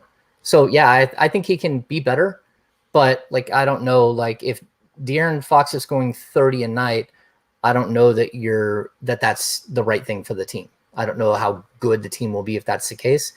Maybe I'm wrong, but, you know, like, kind of the Bradley Beal effect. Like, that team struggles to win, and he puts up all these numbers. But, like, there's a balancing point where he can be so impactful and be for himself and so impactful for his team. And I think taking a lot of defensive responsibilities off of him are good. I think adding a guy who can bring the ball up every single time and Halliburton next to him is spectacular and will take some of that stress off of him. I think having a Daveon Mitchell around will do the same thing. So I think a lot of these moves actually help the final product, what we'll see from De'Aaron Fox. Can the Kings win a championship as long as De'Aaron Fox is their best player? I mean, maybe. We're going to have to see how good De'Aaron Fox is when he's at his peak, because he's 23 years old. Until he's 25, 26, then I'm not going to say no. I mean, what did it take Michael Jordan 8 years to win a championship? Right. Yeah. Like, so we're ready to judge De'Aaron after 4 and say whether he's the number one option or not. And I'm not saying Michael Jordan was the number one option, you know, the day he stepped foot in the gym in Chicago. But at the same time, yeah, we're gonna have to wait and see. Like, is De'Aaron a prototypical, like, number one? I'm not ready to say that yet. He's a 1A or a 1B for sure right now. But again, he's 23 years old. Right. Let's see where he ends up. Let's not make that commitment now, because again, Steph Curry after 4 seasons, Russell Westbrook after Russell Westbrook and him pace almost identical for the first 4 years of their career. So I want to see what De'Aaron is at 25. Triple doubles, baby. Triple doubles on the way for De'Aaron Fox. James is always one of my favorite hours of the week, man. Thanks for hanging out with us. We appreciate you. Enjoy your vacation next week. I know James said he's going to join us, but he's going away. He's taking some time away, so much deserved, man. So enjoy that, and we'll talk to you next week. Yeah, thanks, guys. Thanks, Go Expos. James Go Ham. Expos. Yeah, bring him back. We'll bring James Ham for like the fantasy football draft or something like that. That would be fun. That would be great. I feel like James Ham has dabbled in a fantasy baseball draft as well, or something along those lines. Definitely. Are you a fantasy baseball guy? I love this. You froze like right here at the end of the show. Look at it. 95.7 the game. You hear this, Danny, in San Francisco? Your internet connection out there failing to step up here in the clutch moments of the show. Baseball is my favorite sport, but I can't do fantasy baseball, man. Yeah, that's crazy stuff. It's it's a daily thing, and it's like, dude, I barely remember. Like, I can't even have words with friends on my phone because I forget about it. Okay. Like, is that still a thing? Yeah, kind of. Not like as big as it was, but I was just kind of bored one day and waiting on a plane, and I was like, oh, okay, I'll play Words with Friends. I'll get that back. And I just can't, like a daily fantasy baseball thing. I don't need that in my life. Been your move for like a year and a half, and you just got back to getting to it. That's good stuff. Well done. That's Kyle Matson. I'm Damian Barling. We thank you so much for being with us. Deuce and Mo will join us tomorrow. If you missed any part of the show, twitch.tv/ESPN1320, youtube.com/ESPN1320. You can watch the show on demand. You can download the podcast on the Odyssey app or wherever you get podcasts from. But whatever you do, make sure that you are back here tomorrow at noon on Sacramento's #1 sports station, ESPN 1320. Oh, thanks, man. That 2 hours flies by. Good. I'm glad it goes by fast. That is my job, to make sure it goes by fast for everybody. Yeah. Tomorrow's gonna be different though. Like, I don't know what else I could do with the Kings tomorrow. I'm out of Kings gas. I don't know what to do. I know we got Deuce and Mo. Deuce and Mo will still be on when you join, because excellent. I usually keep them on till like 2:30. Great. Against their will. So jump on whenever you're ready. I was serious about the Biederman thing though. If you want to do that Friday in the 3:00 hour, like we just did with Ham, we could go like 40 straight minutes with you and Chris. I mean, that's long enough to get 2 questions in with Chris. Get two really, really good answers. No comment. But yes. That's all right. I was telling Chris, like, we had Greg Vaughn. I need to go back. Like, I think we had Greg Vaughn on once to promote the Negro League thing that they were doing at the Negro League games that they were doing at the River Cats game.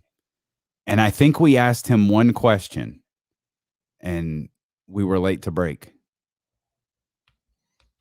I think he went 13 minutes on one question. That's nuts. It might have been two. I feel like it was one. But I listened to this podcast. It's called The Press Box, and the guy interviewed Bill Walton, and he asked two questions in a 1 hour long interview. That's spectacular. He said, "Tell me about David Halberstam," or "How did you meet David question. Halberstam?" And it was like a 38-minute answer. Well, that's fun. I mean, that's he's a storyteller. That's what you do. That's what you do. Boy. That's true. Greg Vaughn is that dude, and we'd have him on again in a heartbeat. He's great. If I had known I was going to be under a time crunch, I would have picked a different time to have him on, so he could have talked a little bit longer. Start him at the top of the show, ask a question, and go get some things done. Yep, most definitely. All right, so yeah. Hey, either way, we'll have fun. I've never seen John get after it in the chat like he did today. What is going on? Sometimes I have to close what is going on? The ham froze, so John went and got the beef. Is it Luke? Did he go at Luke? Is that what he did? No. Roddy? I think he and Roddy were talking about Luke and Bobby Jackson. Okay. Yeah. Okay. Yeah. Luke. I figure it started with Luke. Like, John Bull is not Luke guy. Right. Not at all. So the fact that this has been going on for, it appears to be like an hour. The whole time I've been here. Okay. Good. So every time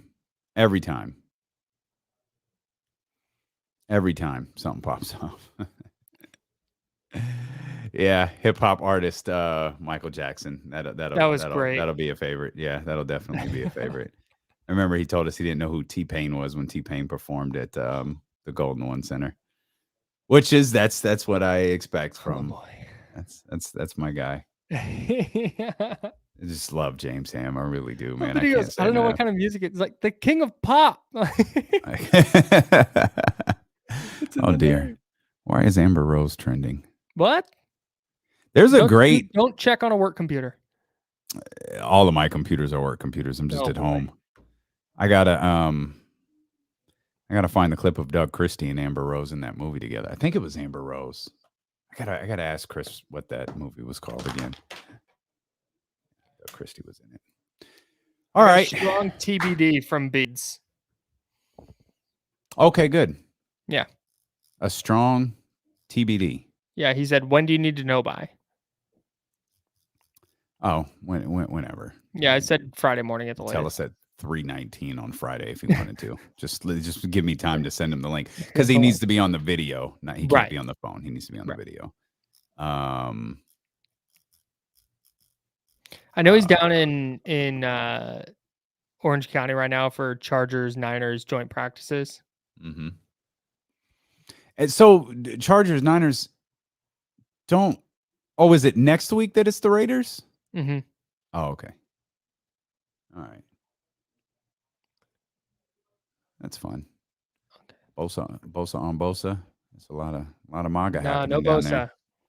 Still not next week going. Oh, okay. They don't want to throw him in like in a live situation against another team. I get it.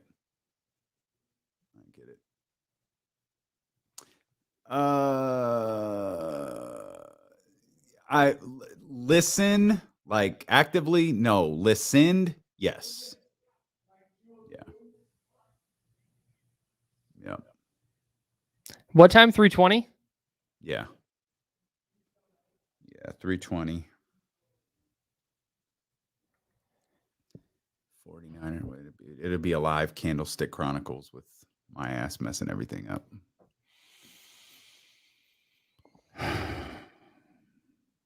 Hell yeah.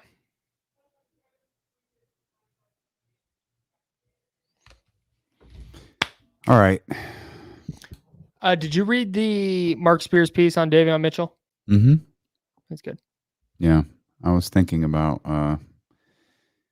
I just decided not to text anybody. I was trying to figure I had this idea where like I'm gonna text someone and say, like, are you available in 10 minutes? Like I was gonna text Bobby and Doug, like, hey, you available in 10 minutes to talk to me? Rather than trying to book them in advance, I was gonna do the same thing with Mark. And then I just wound up not texting anyone. Smart. I was in a groove. Like, let's just write it out. Yeah. We're talking Kings. Talking Kings is fun. That's right. I'll be the third wheel for the Candlestick Chronicles for sure. Oh, dude, long week, bro. That cigar and the bamboo is coming out on Friday for sure. What do you mix with the bamboo, or do you just drink it straight? The cream, nothing. No, as a matter of fact, I don't mix anything with any of the bamboos. But that black one, that's tough. That's the XO. The brown one, that's the original. That's good. And then the white one, I feel like you could lean the other way, stay in your mic, and shut up. There you go. The white one, shut up, Kyle. The white one will do some damage because you'll lose track of what you're doing very, very quickly. Oh boy. Yeah. I got plenty. I got plenty for you when you come hang out. Hell yeah. All right. Still trying to figure that out. We'll get there. Probably have to do it before the season starts, at least more for you than me, but yeah, we'll get there.